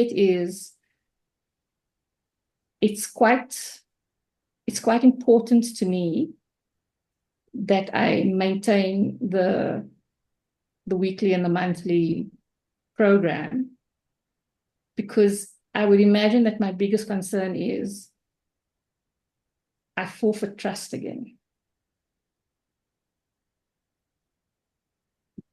And Safia, what would it take to trust yourself? To deliver on what I scheduled for myself for the year. So hence earlier you mentioned the word resilient, that next year you want to be resilient, hence you're doing all of these things. What about this year? Do you feel that you're resilient? I feel like I'm building the resilience that I'm looking for. I feel like, so when we did the brag thing this morning, at the beginning of the session, feels like this morning, we did brag thing. It is something that I'm very proud of. And I am building the capacity. And I am learning to hold all of the stuff. And I am learning to manage my energy in the long nights and that kind of thing. But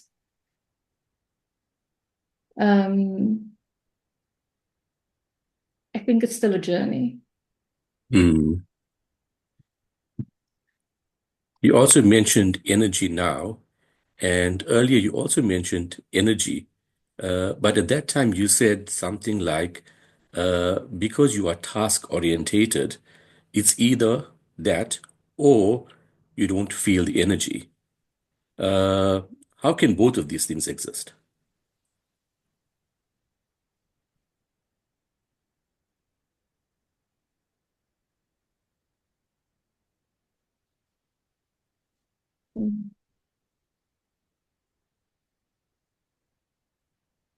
So that I've been struggling with. I don't have an easy answer.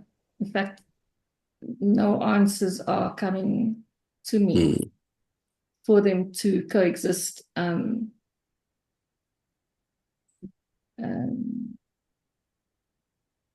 almost like what I'm trying to say is I want to be relaxed and goal-oriented at the same time. And I don't know if it's a feasible desire. You don't know if it's a feasible desire. And what would make it feasible? Yeah, you can go off and Pearl can listen to the answer to that question. Thank you. Thank you, Adir. What would make it feasible?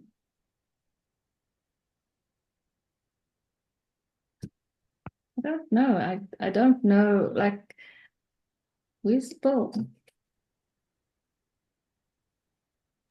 Don't know. I'll be Pearl. Okay.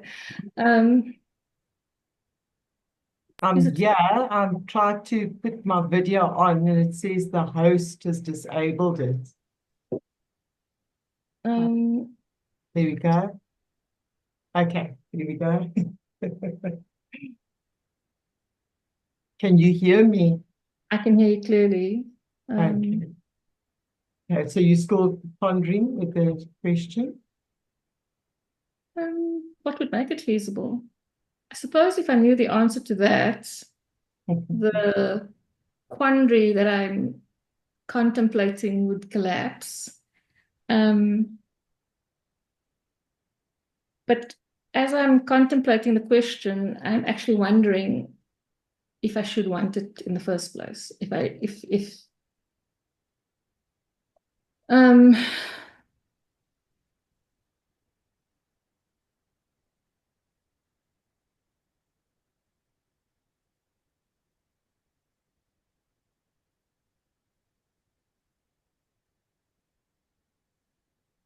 maybe it just is what it is. Can I offer a small exercise? Sure. So if you take both issues, listening to everything that you said earlier, both issues carry the same amount of weight for you. They're both really important. Am I correct? Yeah. Okay. So could we look at those two issues and create a little, almost like a wedge for each one and hold one in each hand separately? Could we do that? Sure. Okay. Could you take those two wedges and could you spin it up into the air and let it circle and circle and spin around and spin around and spin around? You see it going all the way up and it's going quicker and quicker and quicker until those two wedges start to either combine or the shape changes slightly. Visualize it until you are comfortable that they either change or that they start to connect with each other.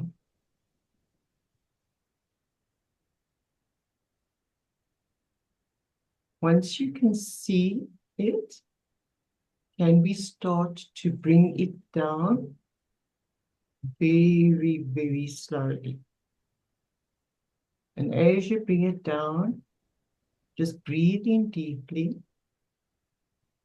I want you to feel very, very comfortable. There's no right, there's no wrong.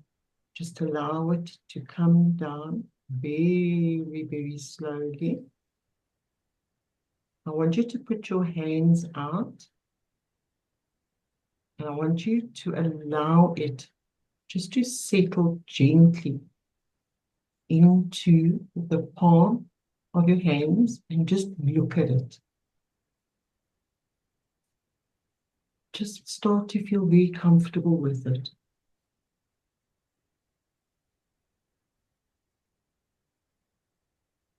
Is there any way that they are joined together? Yeah, Have they that's not changed? good. Okay, can you elaborate on that? What are It's a you storm. feeling? It's a thunderstorm. Thunderstorm. Okay.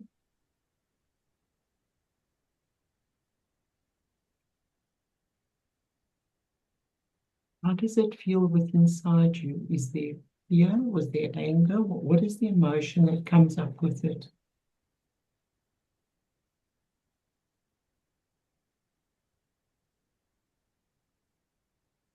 It's a sense of if I try to bring the two together, it'll always be a storm.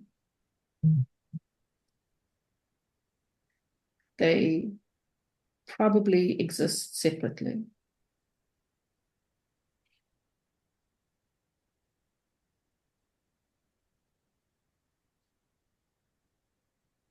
Do you see a storm as being bad? Very challenging to carry a storm in one's hands.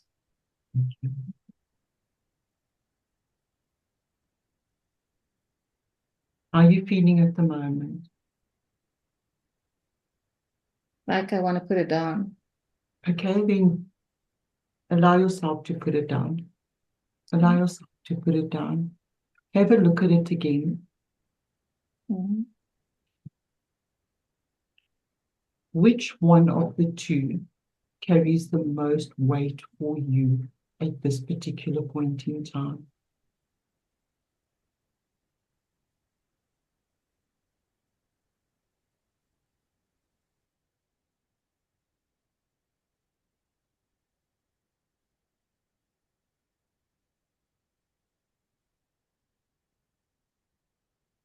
I think by a fraction, it's getting through the tasks,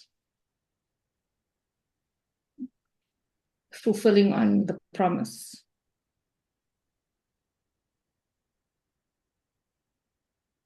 That is the one that's carrying the most weight for you right now.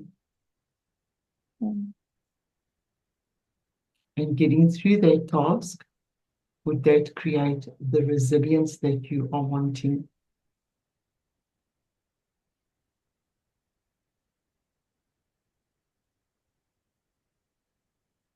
I think it builds capability and capacity. I'm actually wondering if the resilience isn't in the other parts.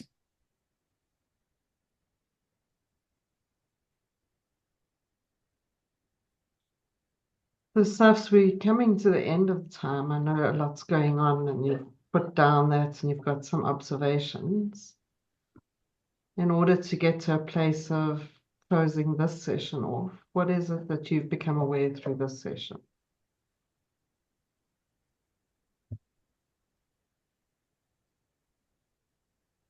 That potentially it works better for me as a sequential thing right now.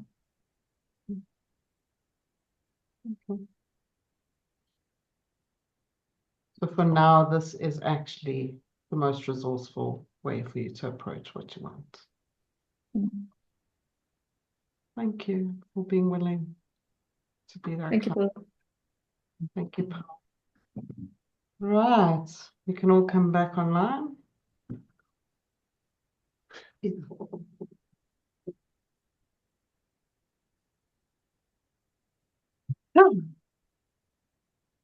Right. So as I said, you may reflect a little bit on some of what the coaches asked and did. It's always quite an experience being coached by 4 coaches, but well done to all 4 of you for stepping in and stepping up and taking the space. We're going to spend about 25 minutes or so talking about what were the patterns that we observed in Safia. Now, as we do this, Safia is a whole human being sitting here listening to us. So, Safia, I'm going to say you do not need to agree or disagree with what anybody says. Somebody may reflect on something and it 100% doesn't feel like your truth.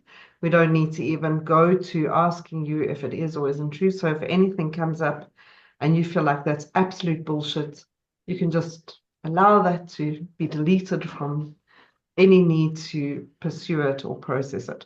You also may hear some things that kind of like start taking you into a process of thinking about it. So if there is anything from there. In giving feedback like this and being able to offer perspective, please notice your own language, that you're not speaking in absolutes. Safia definitely had this and she shouldn't, We're not going to use the distortions in the feedback. So it's simply I observed and I was curious about and I wondered what would have happened if we did this. And so I noticed this and I noticed this language. So please allow yourself and the group the luxury of no absolute answers here, but curiosity and the place for us to explore what could maybe be going on, because we are not inside Safia and we do not know the whole truth of everything that's going on. If you want to ask a question around one of the coaches' process, we can do that. Clearly Pearl's at the spinning icons at the end of it, and maybe at the end I'll give a little bit of feedback around that process and how we can take that and use that a bit more. So, who would like to start us off? What are some of the patterns that you thought were going on in the session, or things that you observed in Safia in this session. And let's hold it back to the cognitive distortions for the opportunity of integrating our learning around that today. There may be some other things, but let's start with that. Anybody like to share first what you noticed? Santi. Dear Santi, thank you for the payment. You're clearly busy. Yeah. Very like it when I'm on a call. Got a lot of stuff that I need to finish here. Okay, I must know. I'm curious about Saf's relationship with trust. Like trust was felt for me like a very heavy part of this. The relationship with trust and doing, because it felt like, or it sounded like, now in order to build trust through doing instead of building trust through being, you know, that relationship between doing a lot so that I can trust myself, instead of being. And I thought when I was looking at all the cognitive distortions, like I felt like there was a bit of discounting, you know, also like a few other things as well, but the discounting part with this comment felt like the more, yeah, I don't know. Did I say it okay? You said it beautifully. Well done. Well done. So that dynamic of trust was also an all or nothing. I trust myself or I don't. Yeah. Yeah. And I have a long history of not trusting myself. Now, this almost seems to be a process of needing to prove I can trust myself. And so that sort of, it's either I do or I don't. And there's plenty of either or in the session, which I'm sure we'll talk about a little bit more. How do you trust yourself in small steps? How do you trust yourself? And what are we even talking about? Again, like what does even what are we talking about? What does it mean? Yeah, beautiful. Other observations, thoughts, things you noticed through the session?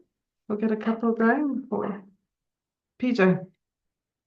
Maybe something around the relationship with time and time, tasks, and goals, and linked to, you know, perhaps if I don't get it right, then there's a perfectionist aspect in there, or a self-blame coming through.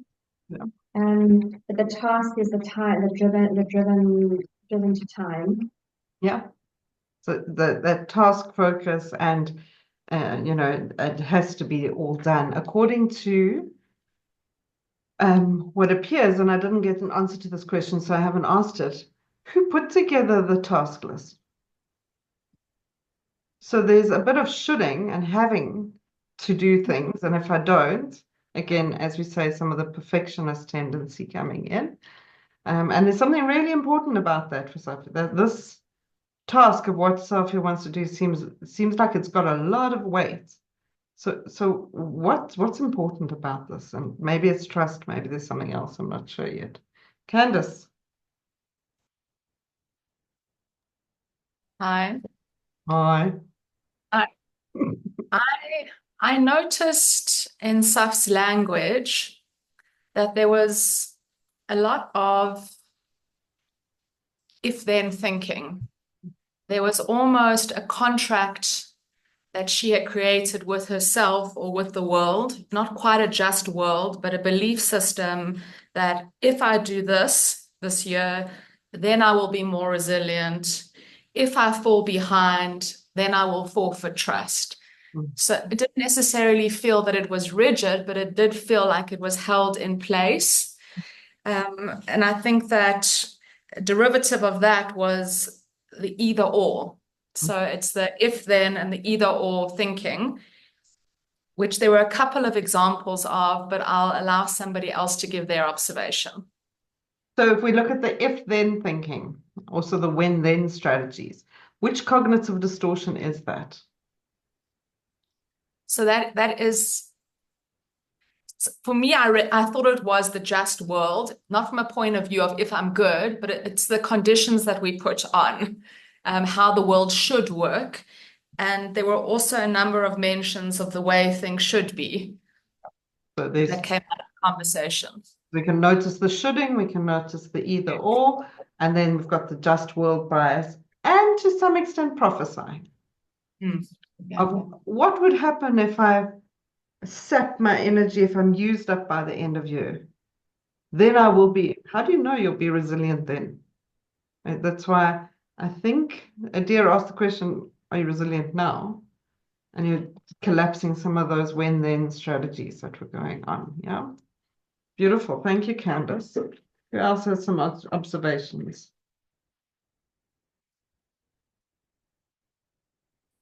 Eric.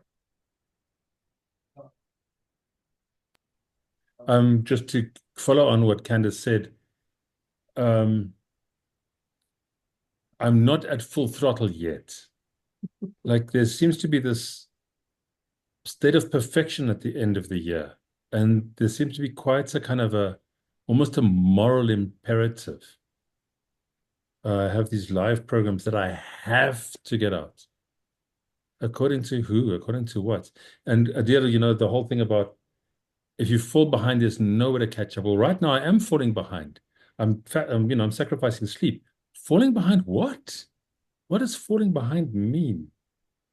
And then this should I want it? Should I even want that? So according to who? And it's I think Candace's reflection of the just world. It is this idea of if I get it right, then a reward awaits. If I get it right, but I have to get it right.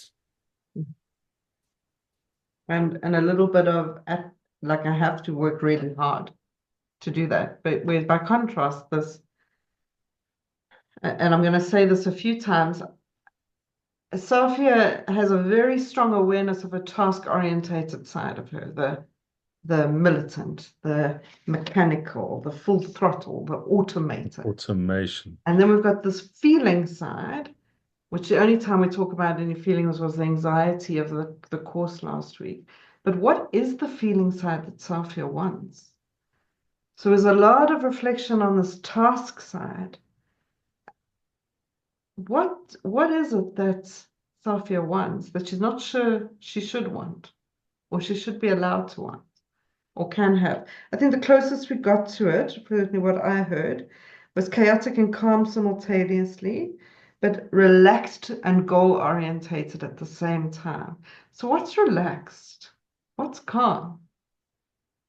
So we tended to focus in the session a lot more on the task side than on the side of actually the part that Sophia can't define yet.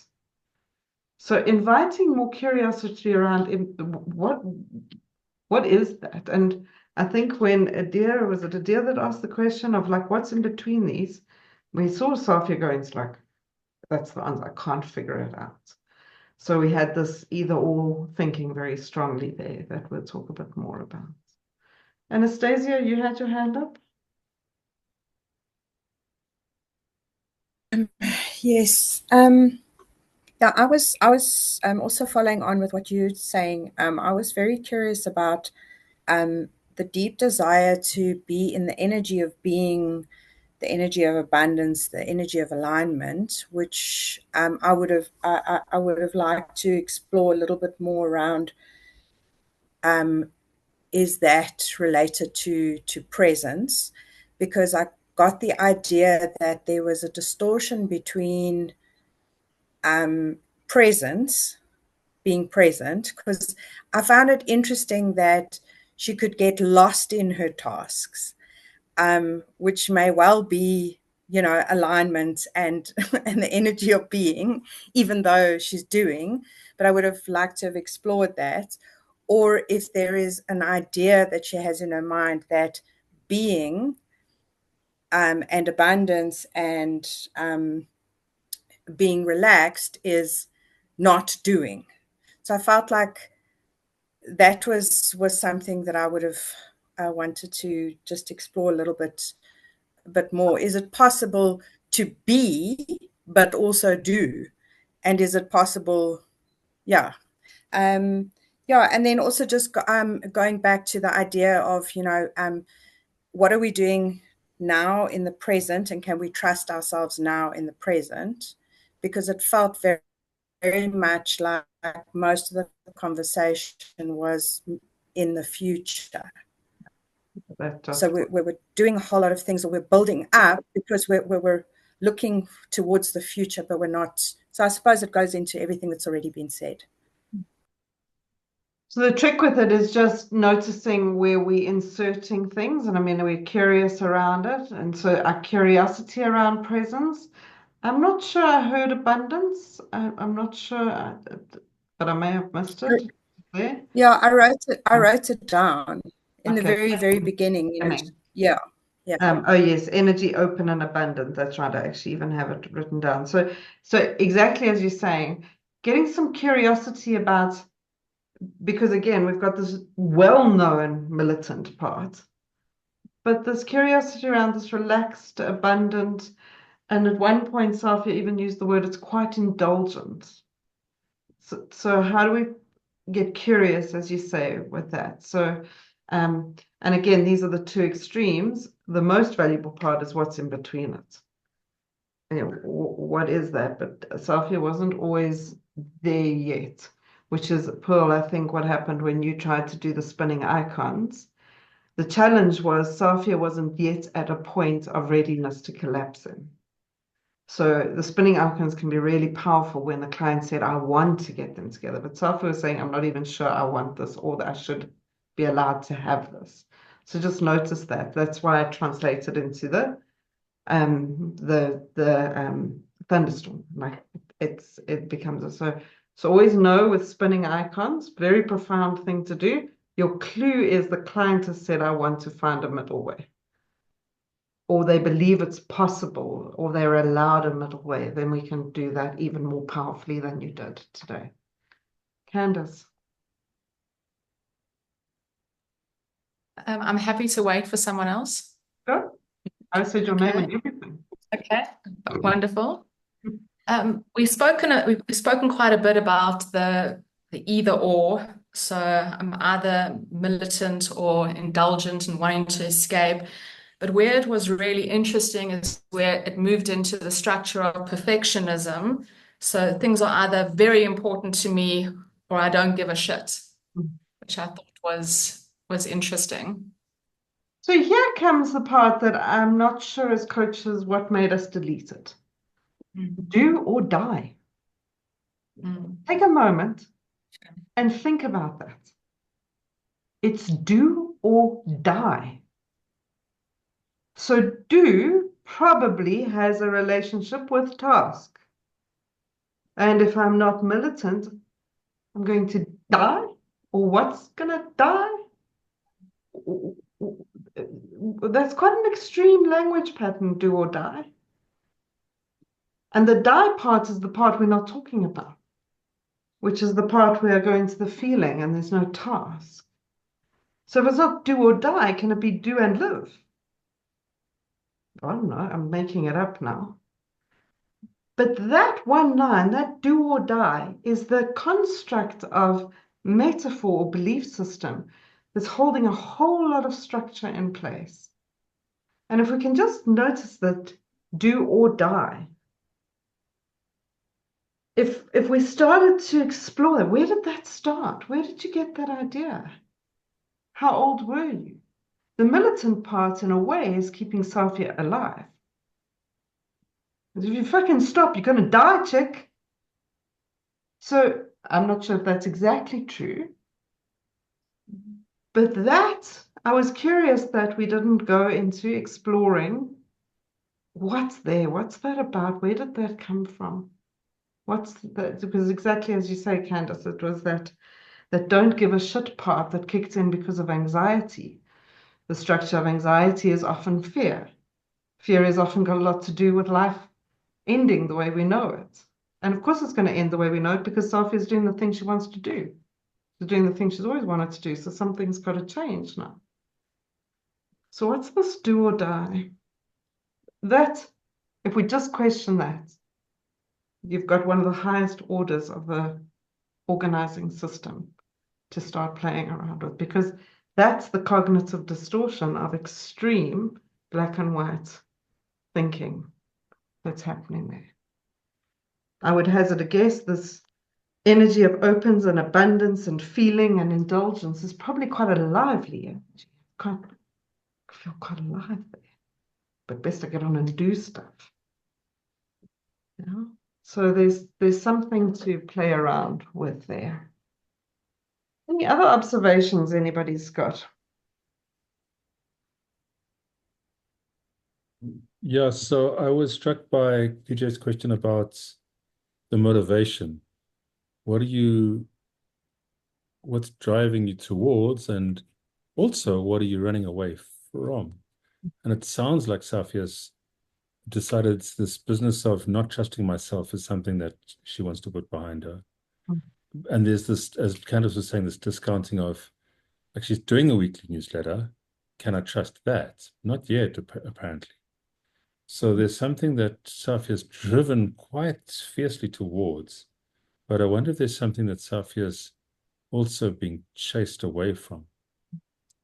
Yeah, so these would be questions we can play with. Safia, I wonder if there's any reflection you have to the group at all of anything. You don't have to, you can also say pass, but anything that's coming up for you as you're hearing all this?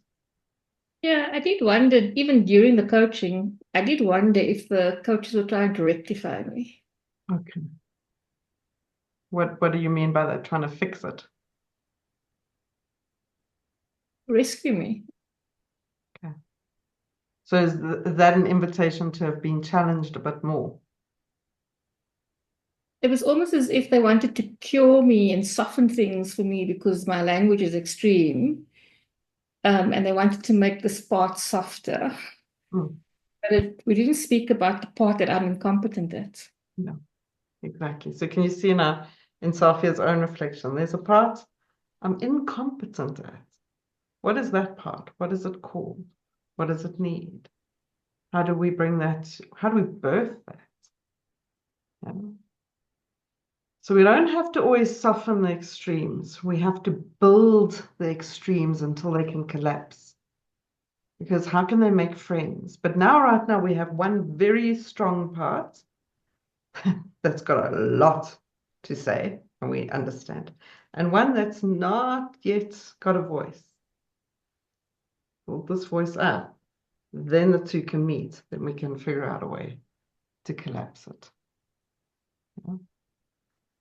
So it's a really important thing to notice what's not been spoken about, what's not known, and what's not available to the client, because that's sometimes where you want to go build the energy system. Such a cool coaching session. Such a... So, Sorry, Candice had a hand up. So, no, go. Oh, did Candice have a hand up? I'll go. I think it's you, Peter. Okay, thanks. I wanted to just ask, and this may be a random thing, but the integration of the four bodies, and I'm just observing, Safia is sometimes quite in her mental body, and she's, I don't know, also an observation, there's something missing on the heart space or the emotional side, and I don't know if that's the two, yeah. You know why I'm smiling, hey, Peter?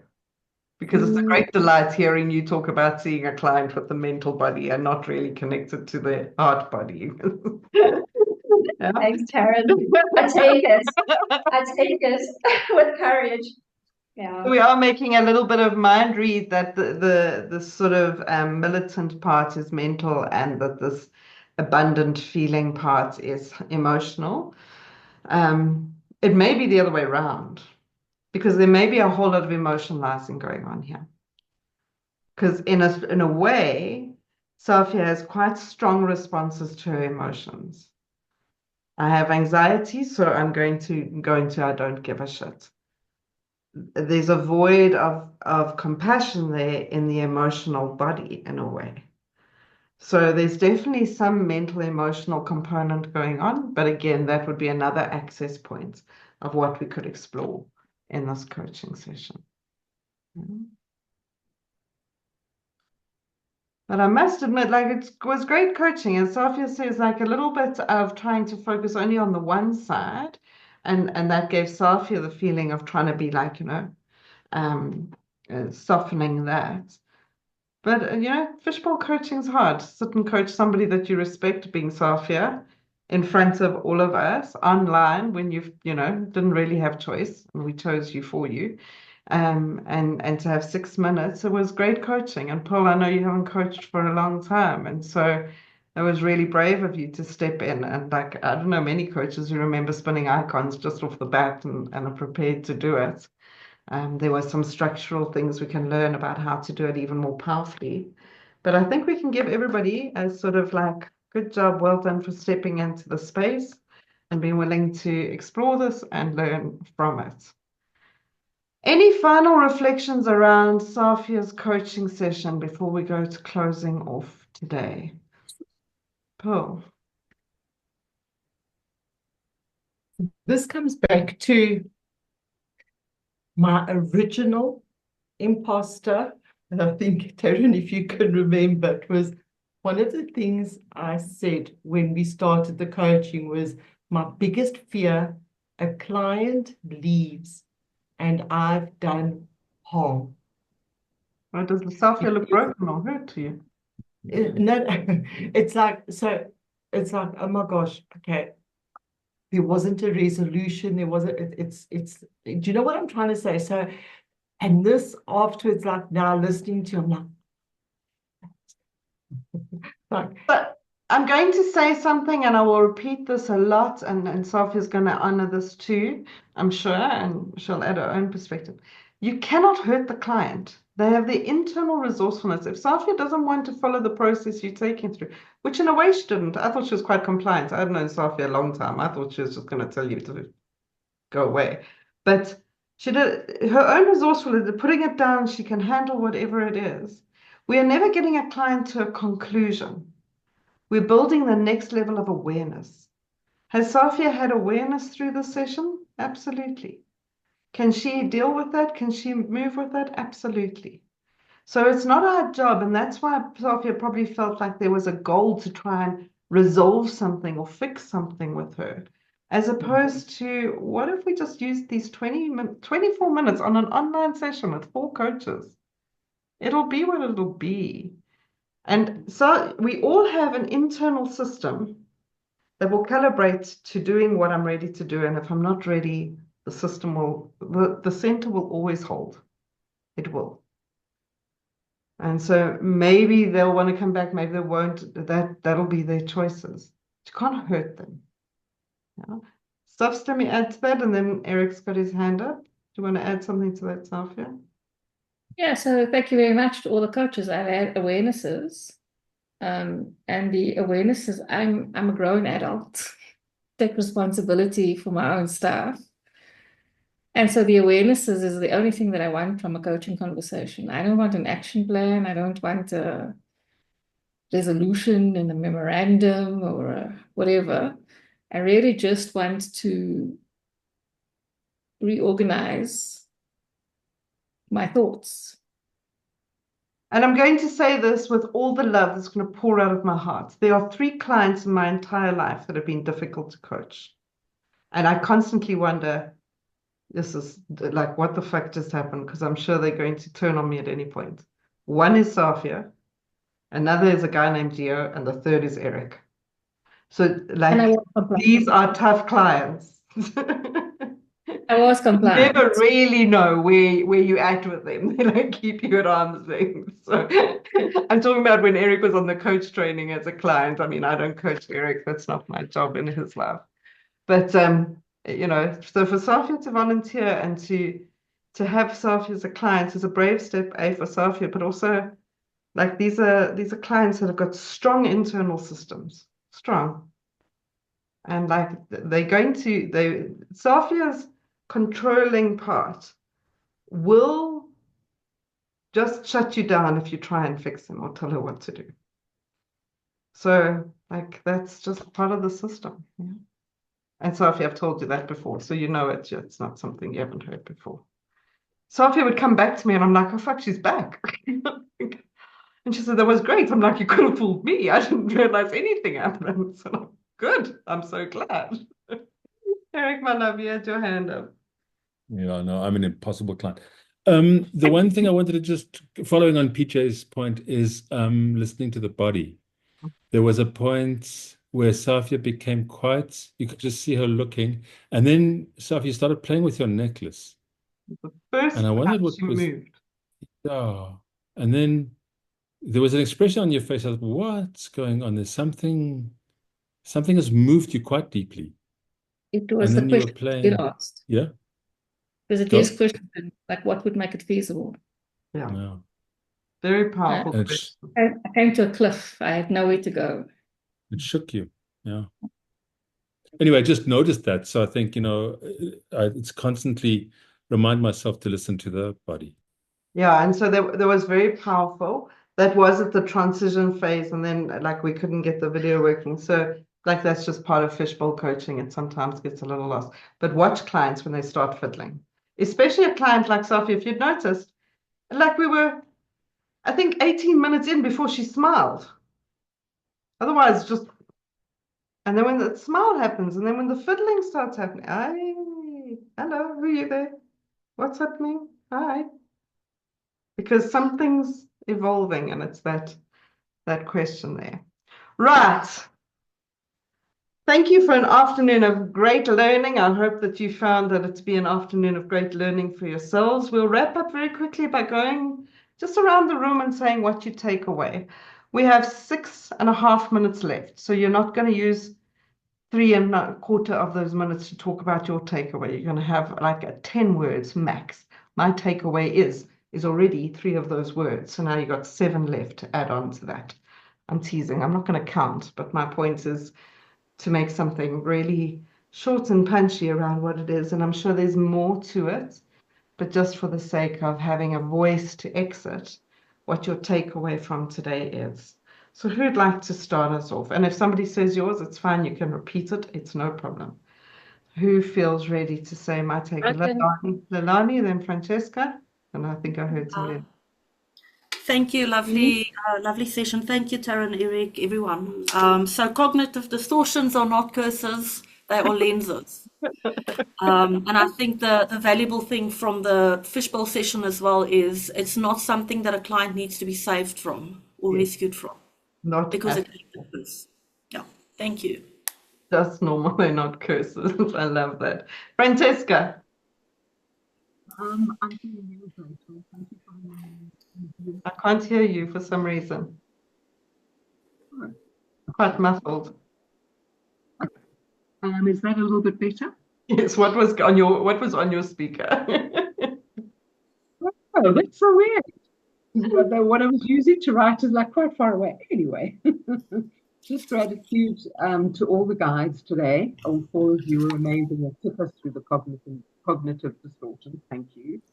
And just a reminder that it's a gift for healing in my own life, all the things that we're learning. Beautiful fishbowl, the coaches. I'm just like, wow, blown away, and I'm feeling grateful and full. Beautiful. And we get to do it all together next weekend. Isn't that cool? Olivia's been in the background for about the last hour and a half, observing all of us. So how are you doing, Olivia, and what's your takeaway? I'm good, thanks. Sorry, traffic was crazy. The bit I caught was use of language. Eric discussed to acceptance and acknowledgement. My thinking is I can acknowledge you, doesn't mean I can accept you. So it can be both a powerful shift in thinking or just confirm stubbornness. But from my perspective. So the pathway to transformation around anything, whether it's yourself, the world, whatever it is, it's acknowledge, accept, appreciate, and be in awe. When you can do those 4 A's in that order, I can acknowledge it happens. I can then accept it's part of life. I can then learn to appreciate it for what it is. And then I can even be in awe of its existence in my life. When you've got that structure, that's the structure to true transformation around anything, be it the rubbish on the side of the road, be it the shadow sides of yourself, be it what's going on in the world. I first have to see it, then I can accept it, then I can appreciate it. And then I can even live in the majestic, like, wow, it's amazing that that's part of my life. Joanna. I like that. I'm gonna call it the four A's. Beautiful. Call it the 4 A's. I think it's a very appropriate name, the 4 A's. Joanna? So I learned a lot, but I think my biggest takeaway is knowing that we're not coaching client to a destination. We're coaching them to the next level of awareness. I think for me, that's the biggest takeaway. And the second one is also that being a human being equals cognitive distortion. I mean, Sophia was part of the people presenting the 4 part of the cognitive distortion, and then she goes on being coach, and then boom, she's a human being, and there's the black and white thinking. So just remembering that we see the world as we are, not how the world is.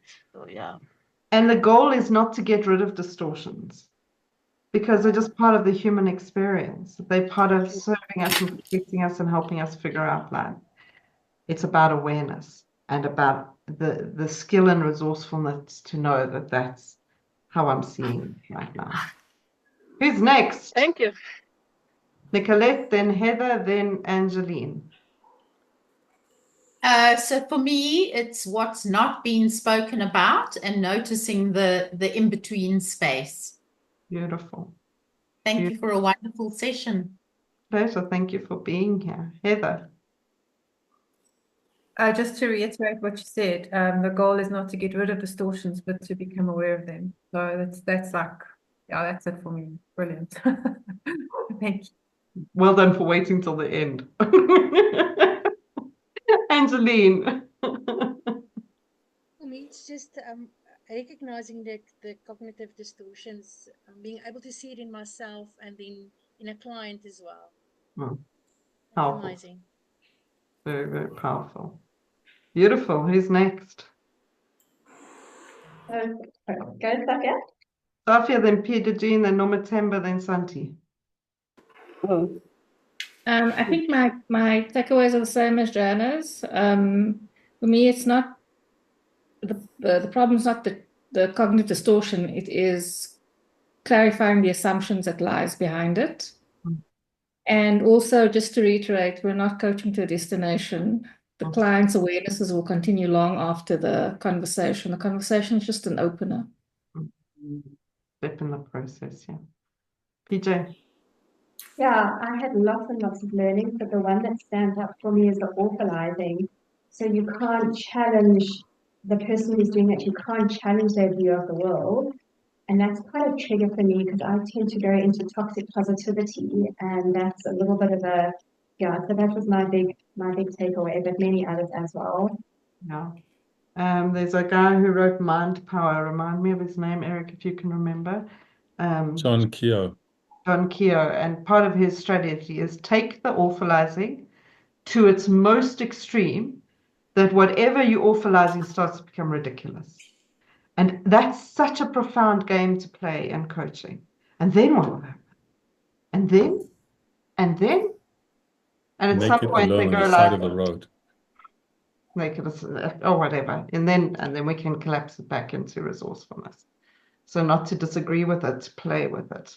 Nomatemba and then Santi. Okay. I'm very curious, the curiosity to know the belief system that holds the distortion in place, and then really then the gentleness to then disrupt it. Yeah, that's for me. Beautiful. Distortions are always playing with beliefs to results. We shift a distortion, beliefs to results can start shifting. Santi.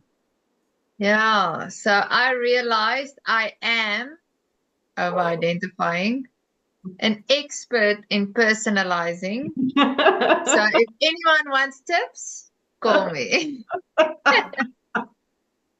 I'm reminded of a conversation this week that we had. Beautiful, what a lovely awareness. And that's really part of it, is laughing at ourselves, not trying to be perfect and shaming ourselves and saying, oh, I should know better. I shouldn't be doing this. Blah, blah, blah, blah, blah, blah. It's like, oh, look at me do it again. It's just such a cute part of me. Like, who's next? I'll go. Marie, and then who did I hear? Anastasia. Okay, Marie, then Anastasia, then Natasha and Lydia. So it's a lot. Thank you, everybody. But the things that stand out for me is probably coaching to awareness and not resolution. And things that's not said or not spoken about or not mentioned. That's the black hole. Thank you. Yeah. Beautiful. Void. The void, yeah. Anastasia? So firstly, I'm on Santi's page. I definitely think I'm an expert personalizer. I was kind of shaming myself before the fishbowl coaching, but I'm very grateful that we don't have to fix these cognitive distortions, but just be aware of them. But I think the big takeaway for me is just listening on a meta level. You're listening to those semantically loaded words, to the posture, the gestures, but then also having the awareness of these distortions and listening for them. Exactly. It is very meta. It's yeah. Thanks. Part of a coach's role is listening not to what's been said, but to the structure of what's been said, and to the meaning of what's been said, and to the amplification of that, because that's where the power for transformation lies. Adia, I think it's you. Yeah, my biggest takeaway, like every single time I meet with you guys, is just this mind-changing information. And I appreciated that a lot. Oh, such a pleasure. Who knew that such a maths guru could learn so much? Yeah. Natasha. I think for me, my takeaway is that, this is an important insight was this is coping gone too far, which is really, yeah, it was that is beautiful. And also that this is the distortions are actually an invitation, an opportunity for healing, really, and integration when we notice them. So that was really beautiful. And also thank you, Safia, for during your session, I came to realize for myself that feeling might mean death for myself. Okay. Beautiful. Pearl, I don't think you've been yet. Who else has not been? Brendan. Brendan. And For me, Eric. sorry, the biggest take, I can see parts of every one of these cognitive distortions within myself.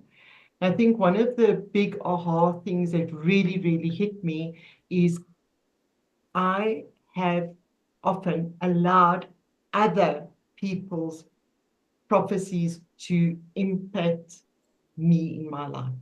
I don't know if that makes sense. Yeah, so certain things that I go through, and I remember this little boy saying, if you do that, I'm telling you now, this, that will happen. And I'm like, oh, sure, but it's not. Exactly. So a lot of that is also I take on externally plus the ones I have internally. But thank you so much. Loved every second of it. Thank you. My friend Karen, who's sadly no longer alive, we were on a retreat once, and I watched her, and she was walking up to a pool of water, like a dam, and she was like shuffling her feet, and she was like looking at the water, and then she'd shuffle a bit more, and she'd move close to the water, and she'd look at the water, and she kept going. And eventually I said to her, I used to call her Dola, I said, what are you doing? What's going on? She says, my mother told me if I get too close to water, something will eat me. So I'm testing the theory. She was like in her 40s, and she's bullshit. It's bullshit. My mother just made me scared of water, And so it's that same thing of others prophesying becomes our paranoias and fears, yeah? Beautiful. Brendan, and then Eric. Yeah, for me, it's just, becoming aware of these cognitive distortions can be really easy to judge yourself for having them. I think the takeaway for me is just fall in love with being human. Yeah. I love him. I love him. You don't have to, but I do. Eric, what's your takeaway, love?